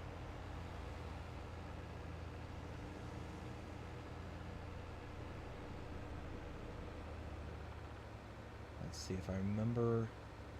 Okay, yeah, so I gotta go down this side road, go back to the main road that's by the farm, and then I'll head out, continuing south.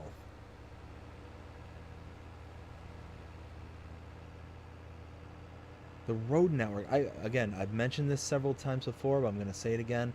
The road network on this map is so incredibly intricate and so involved that it's really hard to learn the roads and the various ways to get around the map. It's just that, whoops. It is just that involved.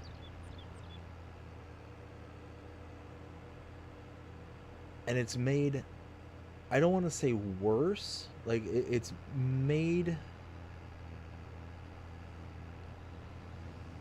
harder. We'll say harder, because to whereas before, when I first started this series, you could actually cut through these hedges. You didn't have a collision within them, as long as you didn't hit any of the kind of tree trunk poles that allow you to cut down the hedges. As long as you don't hit them, then there was no collisions. You just go right between them and you're fine, kind of thing. But now, with the most recent update, there's collisions for all these hedges, so you can't just drive through them anymore. To where it really forces you into taking all the lanes and all the paths and whatnot. You can't just get away with just, skirting around everything.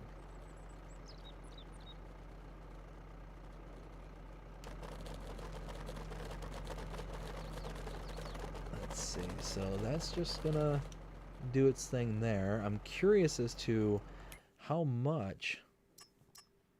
About 69%. Okay, that's not bad. It's not bad.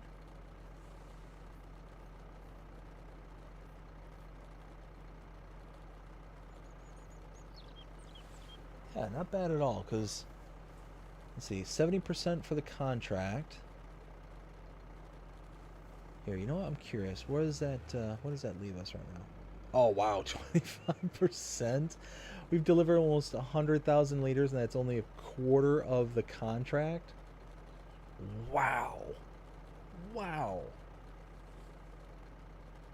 So you figure 200,000 liters is probably just going to be a little bit over 50%. I'm guessing maybe about 52, 53%, give or take. No, and the worker's all full.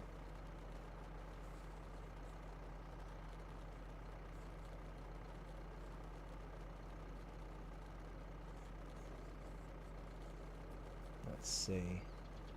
Come on, let's go. Come on. Empty out.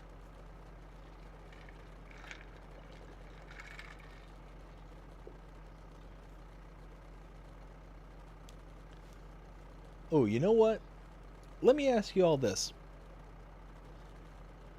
So, one thing I've been noticing a lot here lately, and I don't know if it's just that I'm observing it more or I'm just noticing it more because it's been something that's affected me here recently.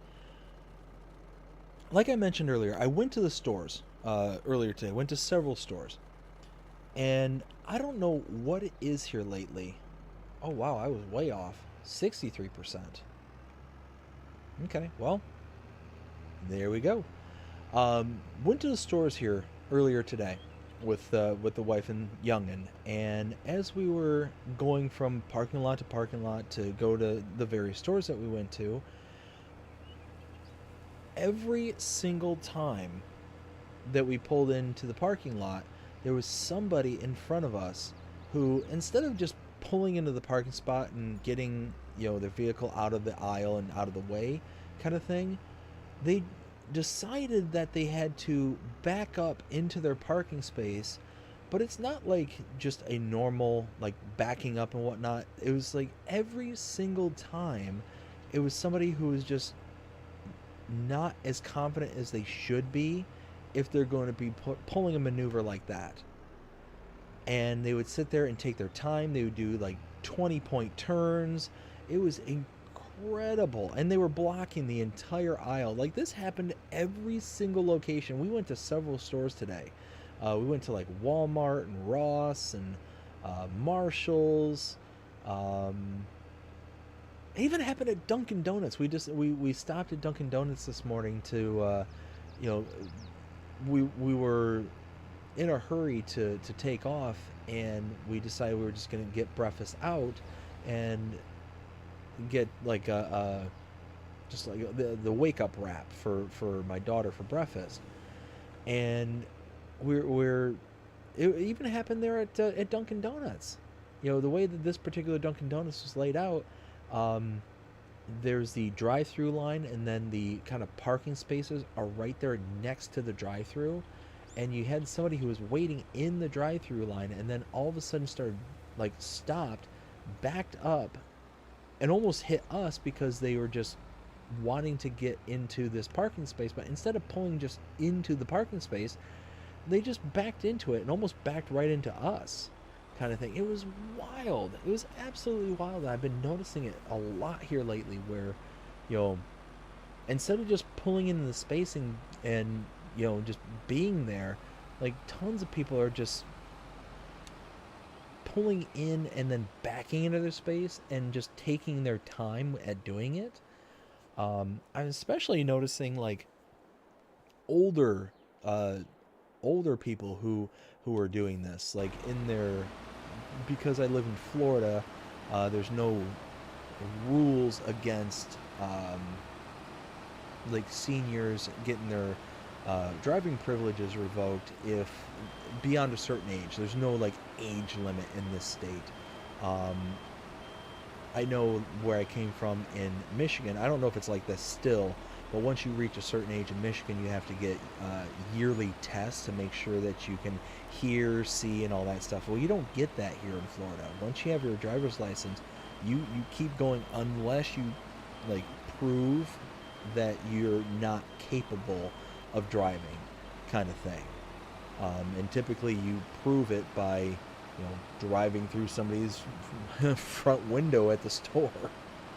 I can't tell you the number of times I'll be reading the newspaper or something like that, or reading something online from my local area, and just somebody driven through the front of somebody's business, or drove through their garage, or drove through whatever, and they're like, "Oh, I thought I was hitting the brake, or I thought I had it in drive, or something." It's like, oh man. There was one time where it was actually a body cam video, because I've mentioned this before on the channel. I watch a lot of like police body cam videos, and it was someplace down here. I think it was it Dalton, Florida? Anyways, not important. Somewhere here in Florida. An older gentleman thought he had his foot on the brake, where instead he actually put it on the accelerator, went crashing through the front of a business, and actually had a mother and her baby pinned underneath the car. And there was a cop that was right there when this all happened. They got it all on video, and everybody's like trying to get this car up off of the woman and the baby. Like, thankfully the baby was small enough and just, it didn't actually like get pinned. It was just kind of laying there, kind of thing. The mother was pinned, and she was, pretty badly hurt. As far as I'm aware, she made a full recovery and everything was fine. But it was just one of those things, like, just watching that, and just like, wow, that's the cutoff, huh? When you drive through not one, but or not, when you drive through somebody's window and hurt somebody, that's the cutoff.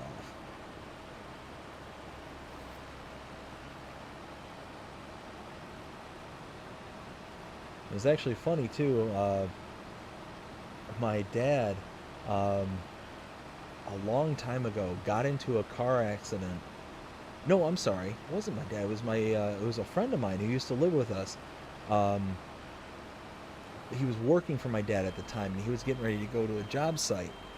And he was driving down the road, and all of a sudden, somebody made a right-hand turn right in front of him, cutting him off, and there was no time for him to stop. No time to stop whatsoever. And he just slammed right into the kind of rear corner of the driver's side car kind of thing. So it was towards the back and towards the driver's side kind of thing. And I guess what had happened is that the person had pulled out, not seeing my buddy coming down the road at, like, I think it was like 45, 50 miles an hour kind of thing. And he had an older Toyota pickup truck at the time. Didn't see this pickup truck coming down the road, pulled out in front of him, and all that chaos ensued. Well, it turns out that the person who did it was in a rental car, because the week before they did the same exact thing, pulling out in front of somebody that they said they didn't see, and their car was in the shop going through repairs. So they ended up getting into 2 accidents in the span of a couple of weeks. And I mean, thankfully, they had really good insurance. I don't know how they had insurance after all that, but thankfully my buddy got his truck repaired and all that stuff. And again, it was one of the older Toyota pickup trucks back when they were built like tanks. So it was one of those. It took a licking and just kept on ticking. It was actually the American version of the Toyota Hilux. And anybody who's familiar with Top Gear will know exactly what I'm talking about when I say the Toyota Hilux, and all the brutal tests that the Top Gear folks put that truck through. The absolute barbaric tests. It was basically the American version of that same pickup truck. So it was built like an absolute tank, that thing. I mean, barely had any major damage on his truck. I think he had to replace his bumper, and a couple of like the grill pieces had broken out, kind of thing. But other than that, the truck was fine. The frame was fine. No major major damage, kind of thing. And they ended up just covering the repairs and we're good to go, kind of thing. Which that also surprised me. I presumed with the age of the truck they were just going to junk it, but they're like, no, we're going to repair it. It's like, okay. Because I told my buddy, I'm like, dude, more than likely they're going to junk your truck. They're not going to repair it just because it's not going to be worth the value, kind of thing. And he was really hurt when I was telling him this. It's like, You know, I mean, be prepared, man. You might lose your truck, kind of thing. And that really upset him, really bummed him out. But no, he ended up keeping it, and they repaired it. And I think after that, he drove, or he dropped a new engine and did a tranny rebuild into that. He had well over, I think that truck had well over like 400,000 or 500,000 miles into it before he ended up getting rid of it. I don't know if he got rid of it or if he junked it out. I can't remember. It's been a while since I asked him about it. But yeah, Toyota makes a really good pickup, especially the older Toyotas.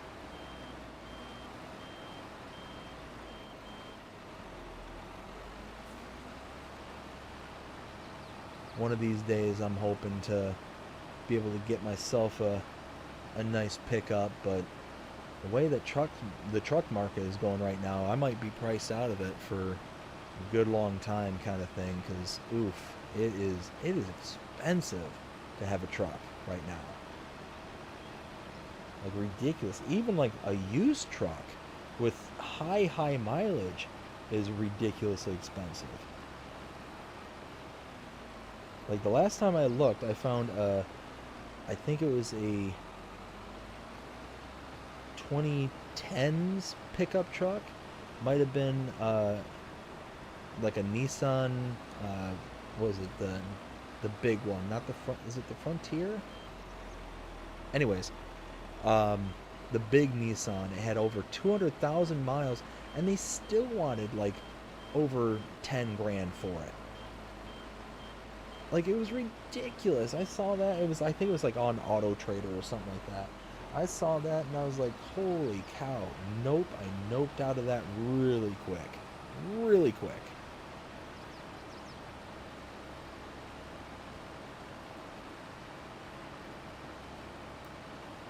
You know, but it's also one of those things too where because because now that I have the kids, I need to get something with at least 4 doors, kind of thing. And I don't know if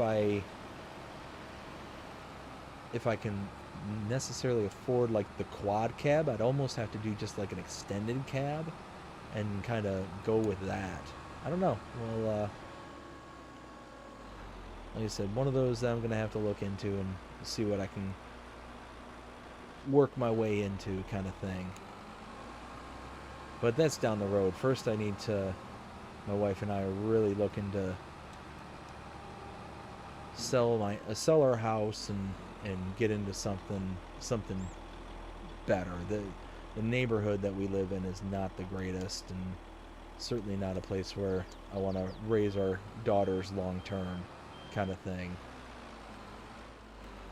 All right, let's go back into. There we go. Another 136,000 liters. So you figure 200 plus 136. That's 336,000 liters of product of red beets off of this one small field. You figure this field, how big is this field?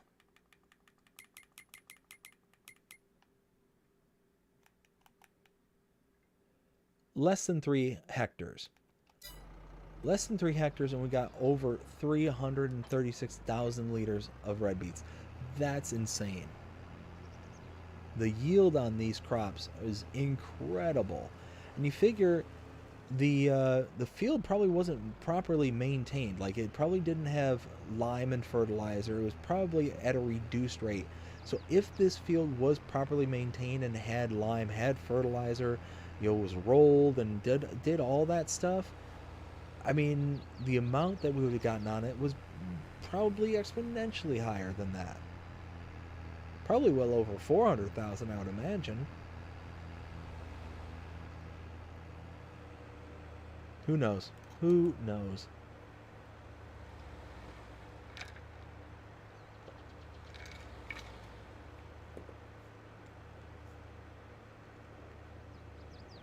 So here we go. We're going to go ahead and sell off what we can and just going to probably unload the rest back at the farm. You can't unload this onto the floor, can you? You really... No, you can't. I'll almost have to load it into a trailer. Ah, no, no, no, no. Stop it.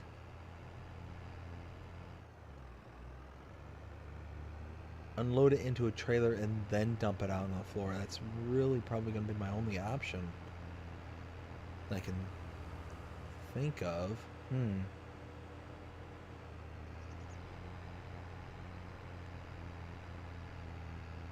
I don't know. I'll have to think about it. I'll have to think about what I can do. Oh, no, no, no, no, no. Don't do that. Don't do that.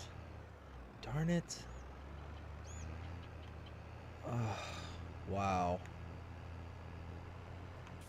And the only way I can pick that up is with the harvester. I'll have to catch it. I'll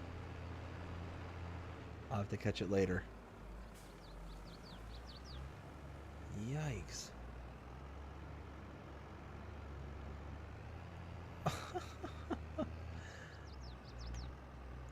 Uh-oh.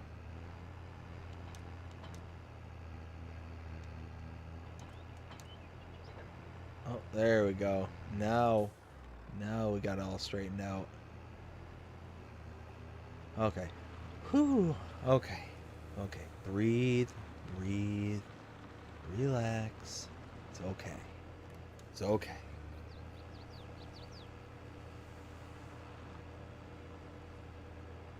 Alright, let's go ahead and dump this out.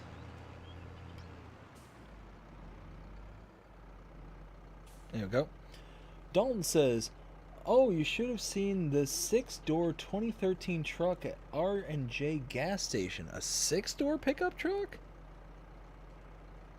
Wow. That sounds like a beast.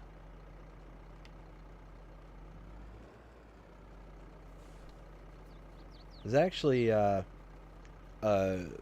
somebody who lives just down the road from me, who's got this monster of a pickup truck. I've never seen one like this before. But I mean, it's all stock and standard stuff. It's not like he built it. It's not like it was like modified to be this way. It's not like it's got just big old fat mud tires on it or anything like that. It's a monster dually pickup truck. It almost reminds me of, like, if you got like a Chevy 3500 series, it's almost as if it's like a 45 or 5500 series kind of thing. Like, I've never seen anything like it, but it's stock, it's standard stuff. Oh, there we go. Oh, wow, 30,000 liters of extra product. Wow, that's crazy. We've got all of our equipment still stored over here for when it comes time for the contract. Oh no. No, I just realized something. I'm a silly man. Silly man. I have to bring the harvester back over here. I can't lift the sugar beet header onto the trailer without it. So I've got to bring it back over here. What was I thinking? Why did I think I didn't need it over here? Oh my goodness. Why? Alright, well, let's pull out in this field here. And we will just, do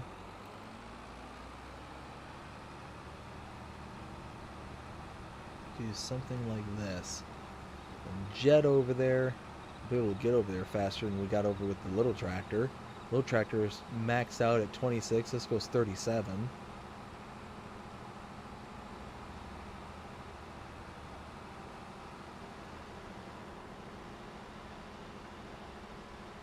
Wow, a 6-door 2013. That's that's actually sounds really cool. I'd love to have seen something like that. There we go. There's actually another guy that lives.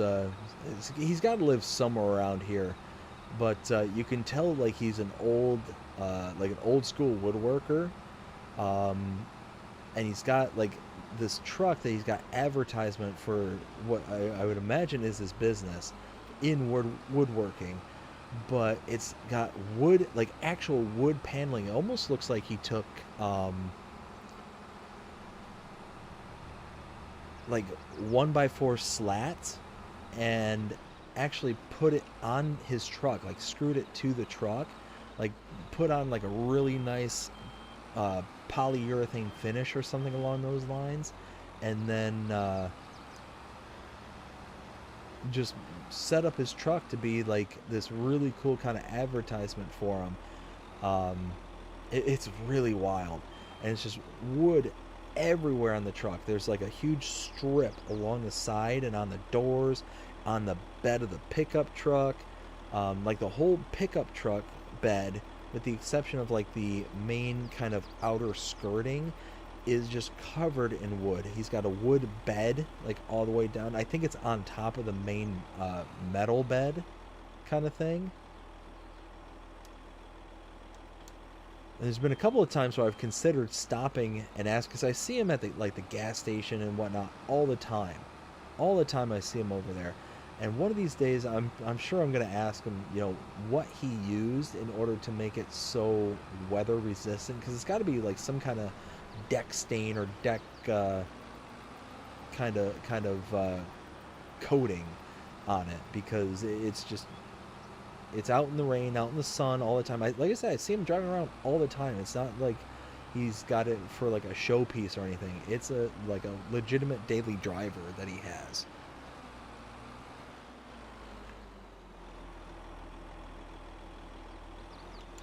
All right, so we got the sugar beets header now.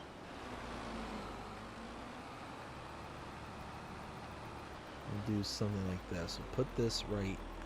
Let's back up just a little bit. Right there.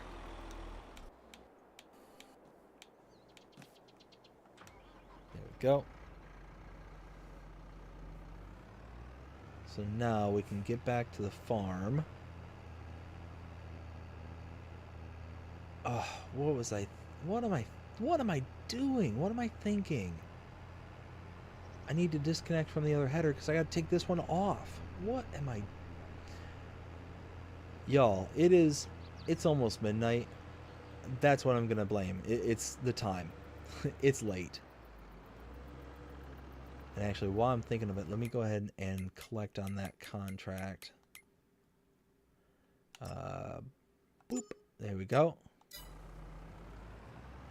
And now we can do the sugar beet, which is all the way up there in the north, field 40. Here, let's do... I should have come from the other direction. I don't think I can put red beets in here. Nope.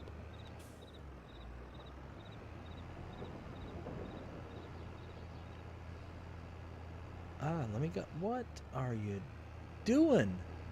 What am I doing here? Y'all, this is... Alright, deep breaths.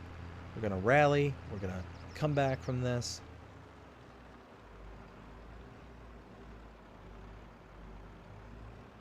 Alright, something like this.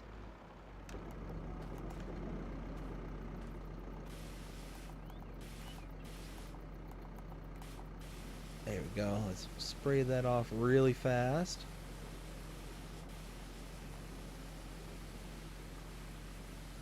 Get that all nice and clean. Perfect.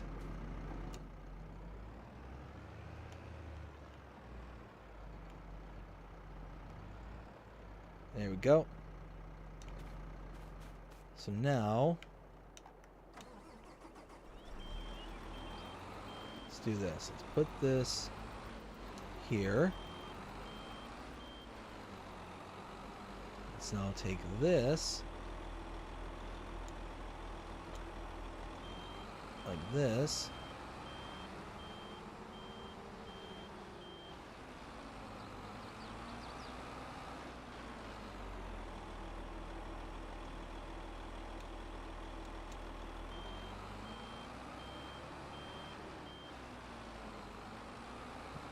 And now we can hook back up to this header.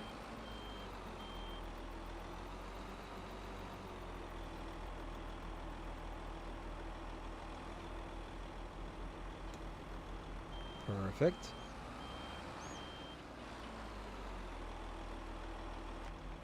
And then all I can think of doing, so we need this storage.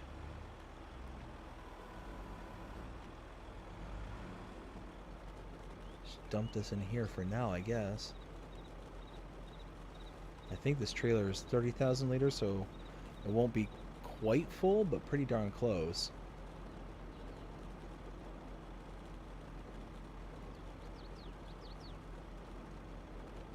Yep, there we go. Perfect.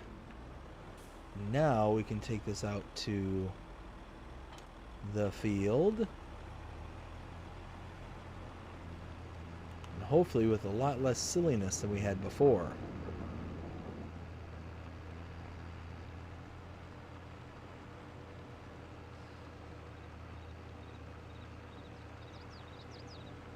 Alright. So that's working out really well. $1,016,000. Holy smokes. I know I keep talking about it, but it's just one of those that I keep looking up at the price and I'm like, oh, I just want to go spend some money. And depending on what Giants does tomorrow, if we get any tours or updates, that's obviously going to take priority. Because we have to keep up with our map tours and map updates. But if no tours or updates let loose, then more than likely what I'll be working on tomorrow is a new episode 12 of the series. And yeah, we're gonna be spending some money. I don't necessarily know what we're gonna be buying just yet, but I can tell you that something's getting bought. Oh no, don't do that. Don't do that. Don't be impatient. Just ay. All right, there we go. There we go. Dalton says, in Farm Sim, have you ever ran out of diesel? Oh yes. Yes. Many times, a lot more than I'm actually proud of mentioning here on the channel. But yes, no, I've definitely ran out. That's why one of the mods that I have is here. You know what? I'll show you in just a second. Make sure I don't just run out in the middle of traffic and get pulverized and send my header off into some far off land far away, which has been known to happen a time or two. There we go. Now I think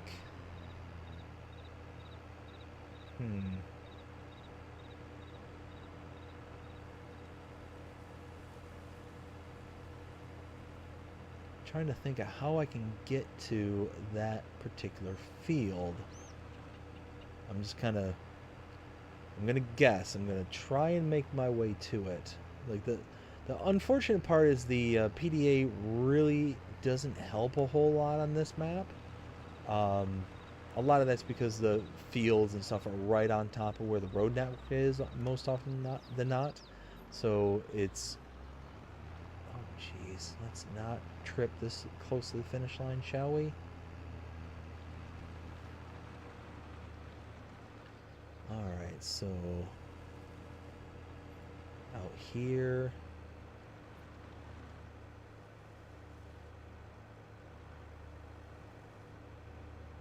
Out to here maybe.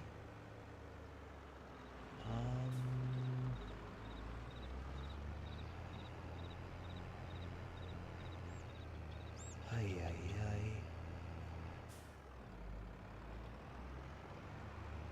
something like this, and then maybe can I make a right up here? Okay, maybe. This looks promising.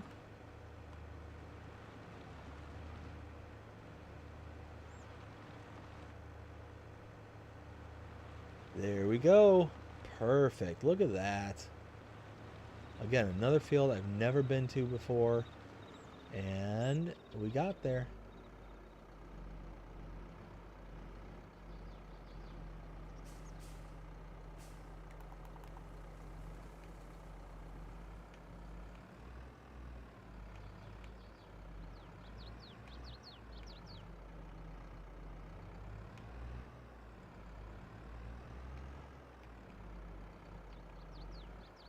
There we go.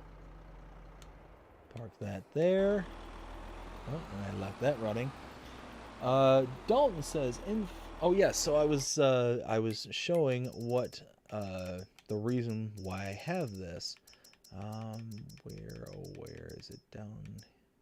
So oftentimes I'll keep something like this, some kind of fuel transport. But one thing that I do carry as part of my mods, is it here? Or maybe it's not here. Pallets, maybe?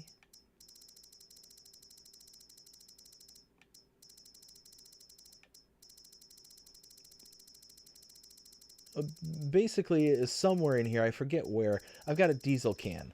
It's like a little 5-liter diesel can that you can, carry by hand. You can, transport it easily, kind of thing. I can't remember where exactly it's held.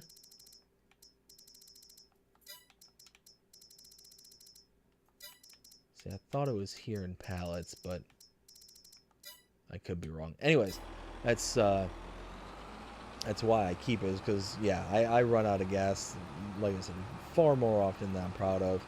I'm trying to do better about making sure I pay attention to the fuel gauge and I'm not having to, make excess trips for nothing. So I haven't done it here recently, knock on wood.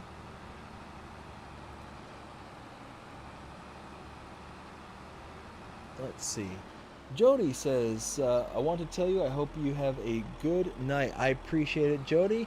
Are you taking off for the evening, or are you just wanting to say that you hope I have a good night? If you are taking off, I hope you have a great night as well. And like I said, tell your wife that we said hi and hope that she has a fantastic night as well.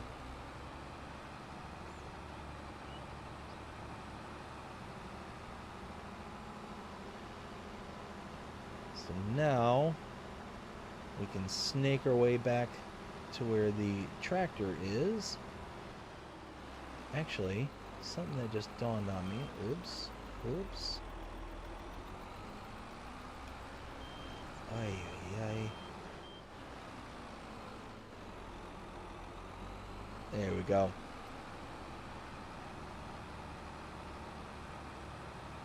So I think if I make a left here and go towards this little farm to my left.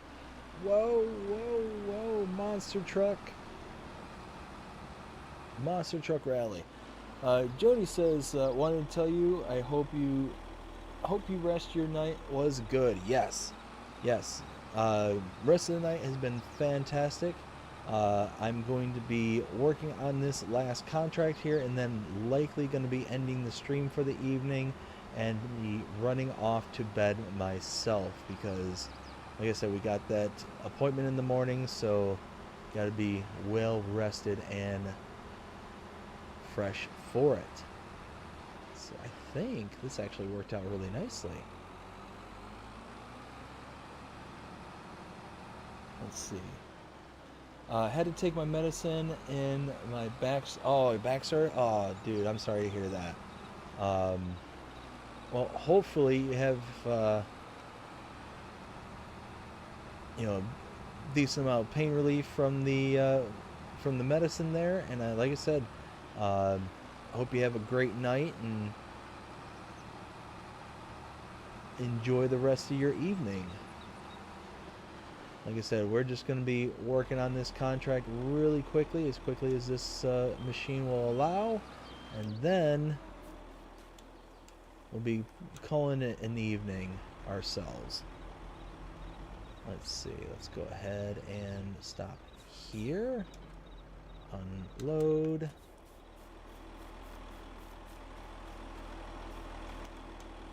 Unfold. Unfold. Here we go.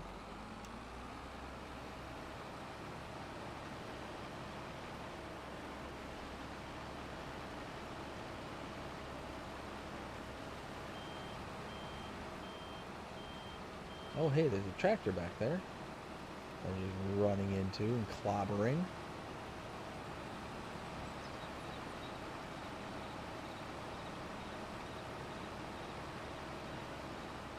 Alright, so I'm trying to think of kind of best approach I can do for this field, because this is a really odd shaped field. I'd like to go at this direction, but with the... Oh, no, I should be able to. Oops, oops, oops, oops, oops. I'm missing a whole bunch. Let's see.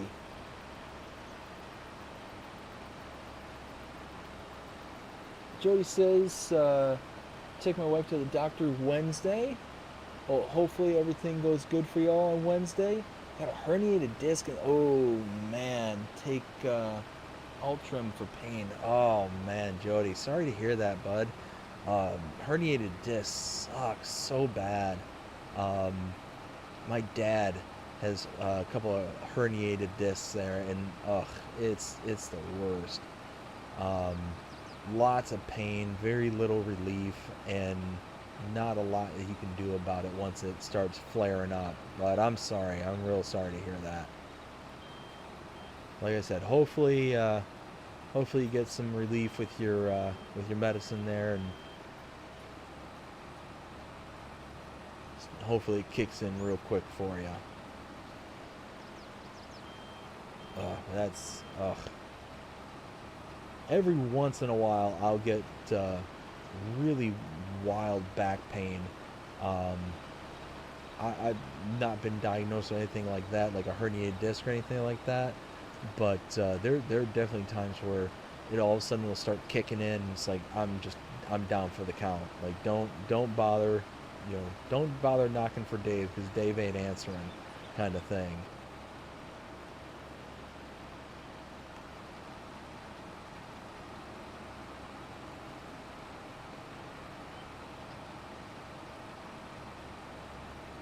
Let's see. So we are just making our way around right now.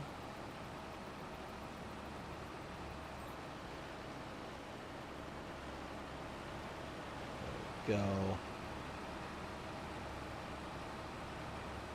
See, the yield for sugar beets it just doesn't feel anywhere near as high as like red beets and all the new premium expansion. Like all those seem like the ratio that you get is just insanely high compared to like sugar beets. Sugar beets like pales in comparison, I think.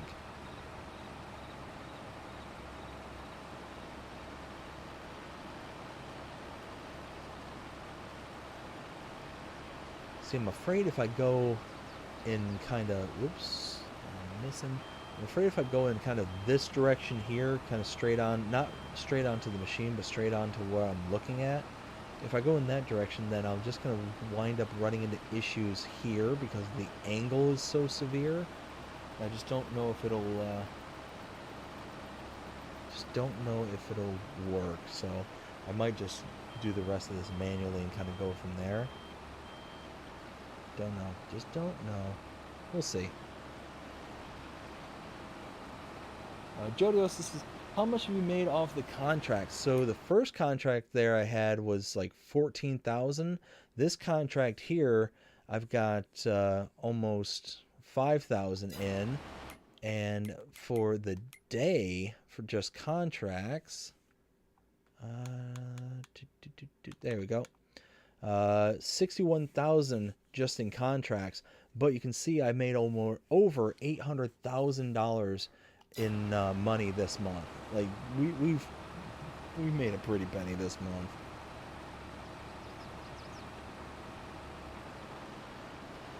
Pretty penny. Ugh, love it, love it, love it, love it.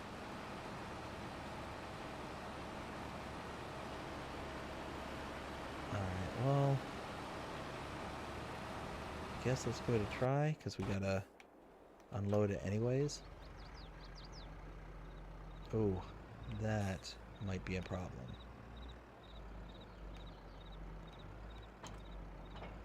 All right, there we go. Okay, that worked. That worked fine. Oh, grain tank full. We've got to get there. Let's get this.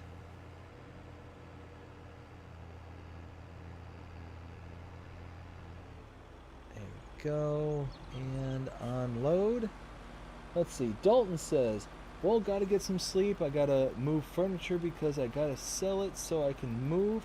We have the stuff to move to our new house that should come at the end of the month.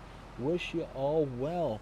Well, hey Dalton, I appreciate you stopping by again. I hope you good luck with moving all that furniture, and good luck with the new house. You know, that's awesome. Congratulations, and yeah, hope you have a fantastic night, and hopefully we'll see you again soon.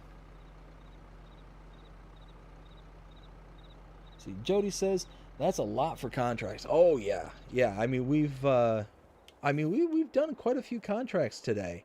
A lot of it was the mowing contracts that we did earlier. You know, like I said, it was what 61,000. Yeah, 61,000 for contracts. I mean, you can see consistently month to month, $100,000, 43,000, 100,000, 156,000.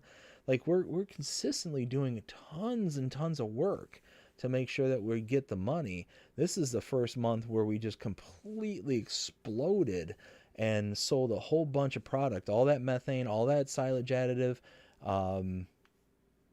you know, and a couple other things kind of here and there, kind of onesie twosie stuff. But I mean, we're working really hard to make sure that we've got the money, and that's why we have over $1 million in the bank right now, is because we've been, you know, working contracts and selling product. So it's been working out pretty well. I'm really pleased. Like, I know I keep saying that. I'm really happy that that we got all this money, because we've been really busting our butt trying to make sure that we got it.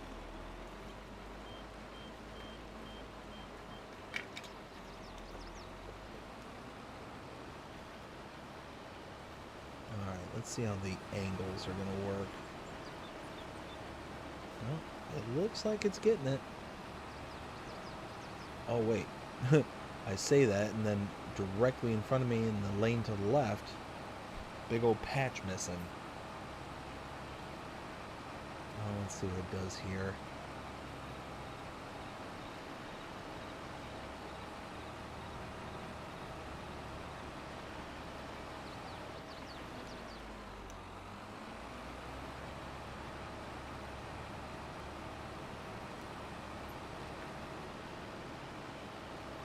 Go.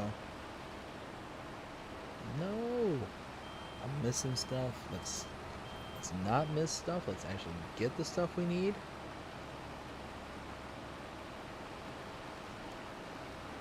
Let's see.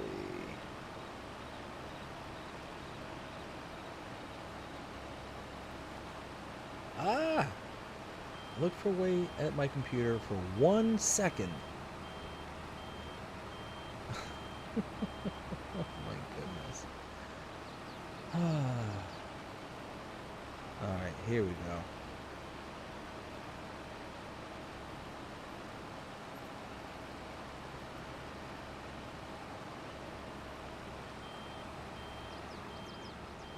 Also, while I'm thinking of it, if you haven't already, please go ahead and hit the like button. It really does go and helps out in the algorithms. So if you haven't already, please go ahead and do it. I see that we're at 11 likes so far, and I greatly appreciate everybody hitting that like button.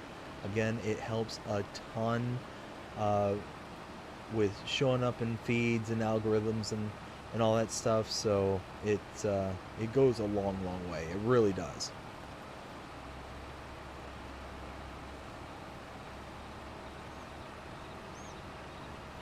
Be like one of those other YouTubers. Smash that like button. Just crush it. Just destroy it. Oh my goodness.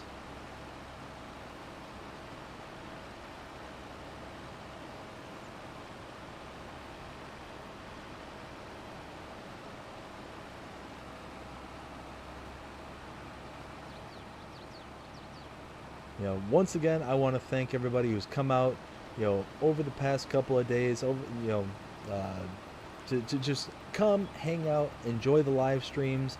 Um, we have had a lot of traction this weekend, being able to dedicate a lot of time to the streams this weekend. I want to just say thank you to everybody out there who has shown up to the streams, who come and hung out, who is new to the channel, old to the channel, doesn't matter.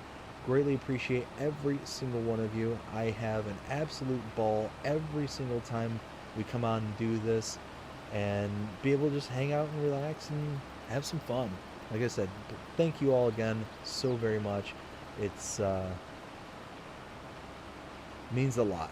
It really does.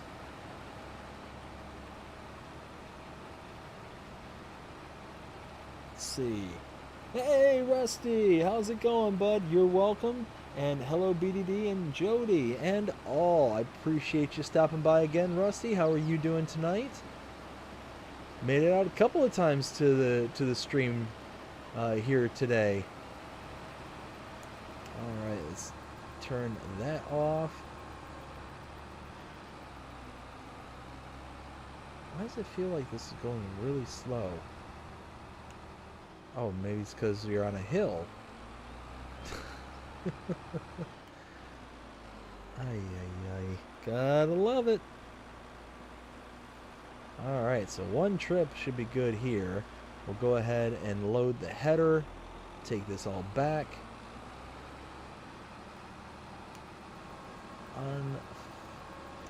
Unfold. Fold. And then do that. Wait a minute. Wait a minute. Nope, that's not right.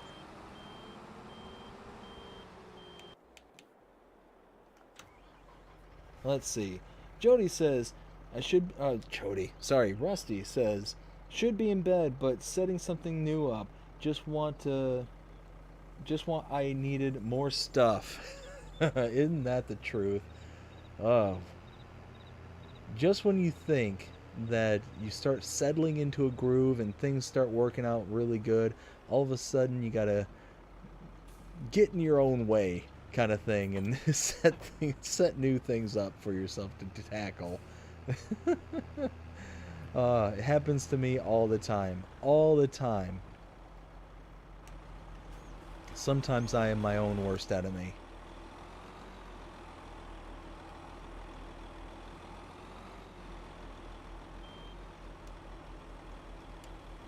There we go. Let's go ahead and get this back to the farm, get this cleaned, parked, and then we'll get the product there. We'll be able to do everything we need to and be good to go. Now let's see, let's go this way, I think.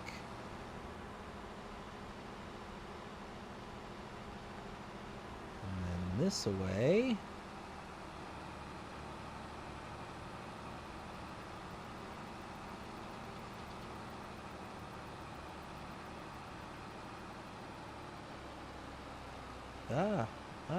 Stop it. You know what it is? The reason I always smack the rear of this thing is that even though I've got the articulating portion in the front, the rear tires turn with the harvester. so it just kind of swings the tail out, and you don't even really necessarily notice it until it's like boom, smacking into everything.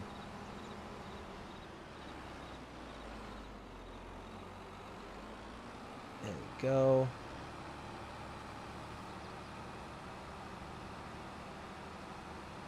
Now I think this is my turn right here, so let's go wide.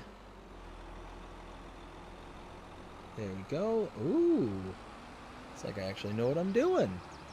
Let's go.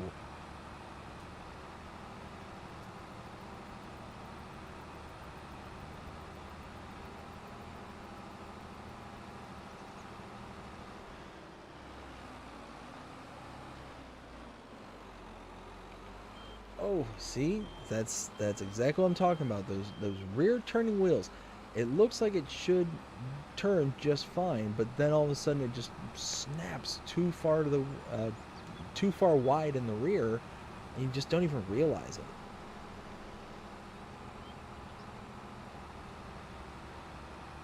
Craziness, just craziness. That's all right. We got this. We're almost back to the farm for trip number 1. Now, if I remember right, this gets delivered to the chemistry lab right here, so we should be pretty good. I'm going to double check that before we go, though, because it'd be my luck that that's not the case. Ooh, it's dirty. It's so dirty. Make sure you keep your equipment clean. It makes it to where the wear bar doesn't wear out quite as quickly.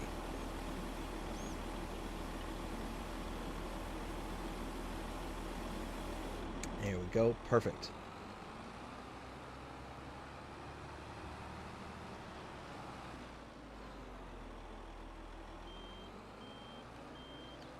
Put that right there for now. Alright, here we go. There's the entrance.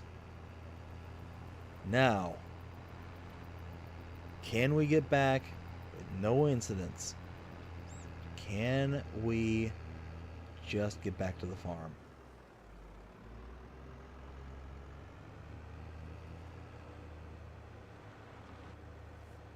Let's keep our fingers crossed. Let's hope that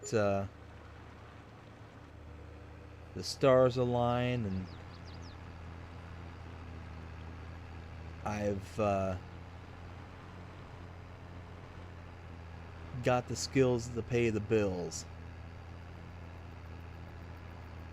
Come on, get up the hill.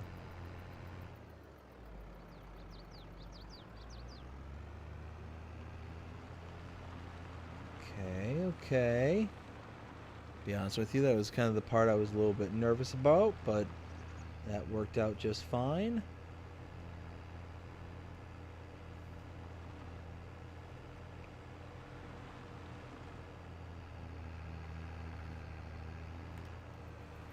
We're getting there. We're getting there. Let's do this. So close, so close.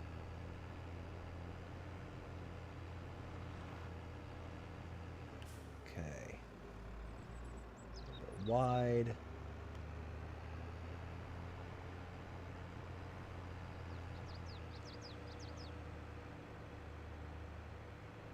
Alright, looks like so far so good. We're probably, I'd say, more than halfway.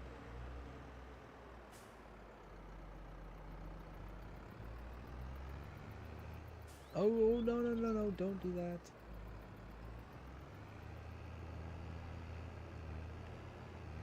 Okay, there we go. Okay. One little snag. Not the end of the world. It's okay.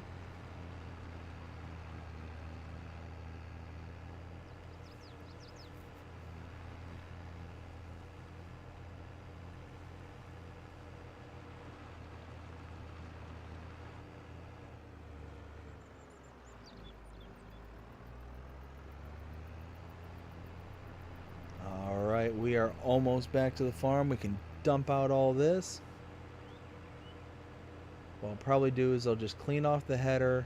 I'll just leave the trailer or the header on the trailer. I'll just move it off to the corner, dump out everything, and then we'll be good to go. We'll collect. Oh, I didn't check. I didn't check the contract and where it was going.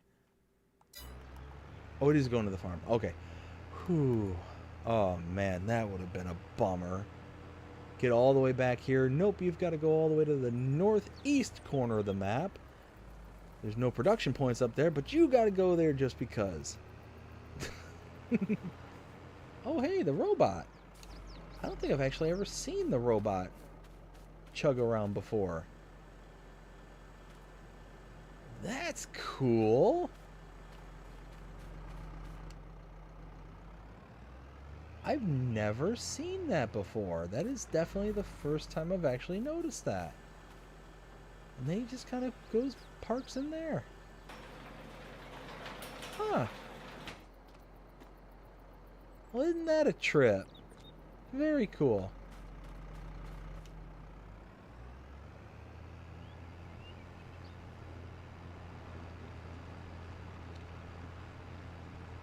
I've never really used the cowshed with the feeder before, with the robot feeder. So it was just not something that I have ever really gotten a chance to see. And now I'm glad that I did get to see it, because that was actually kind of cool.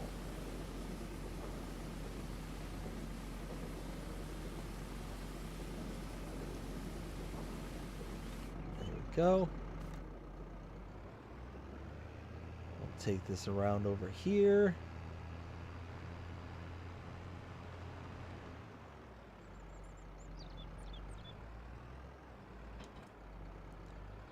And now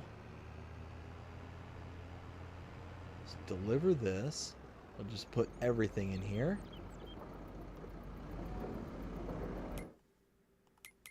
And okay, perfect. So we are delivering the product.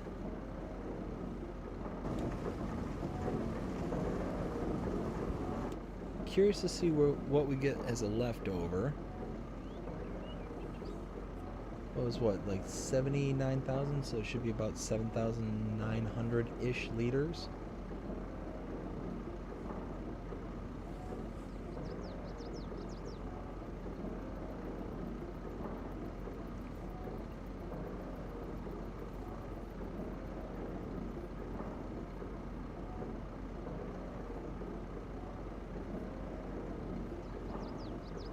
Let's see.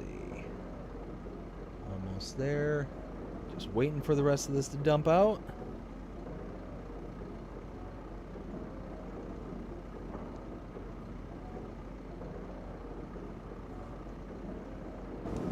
There we go.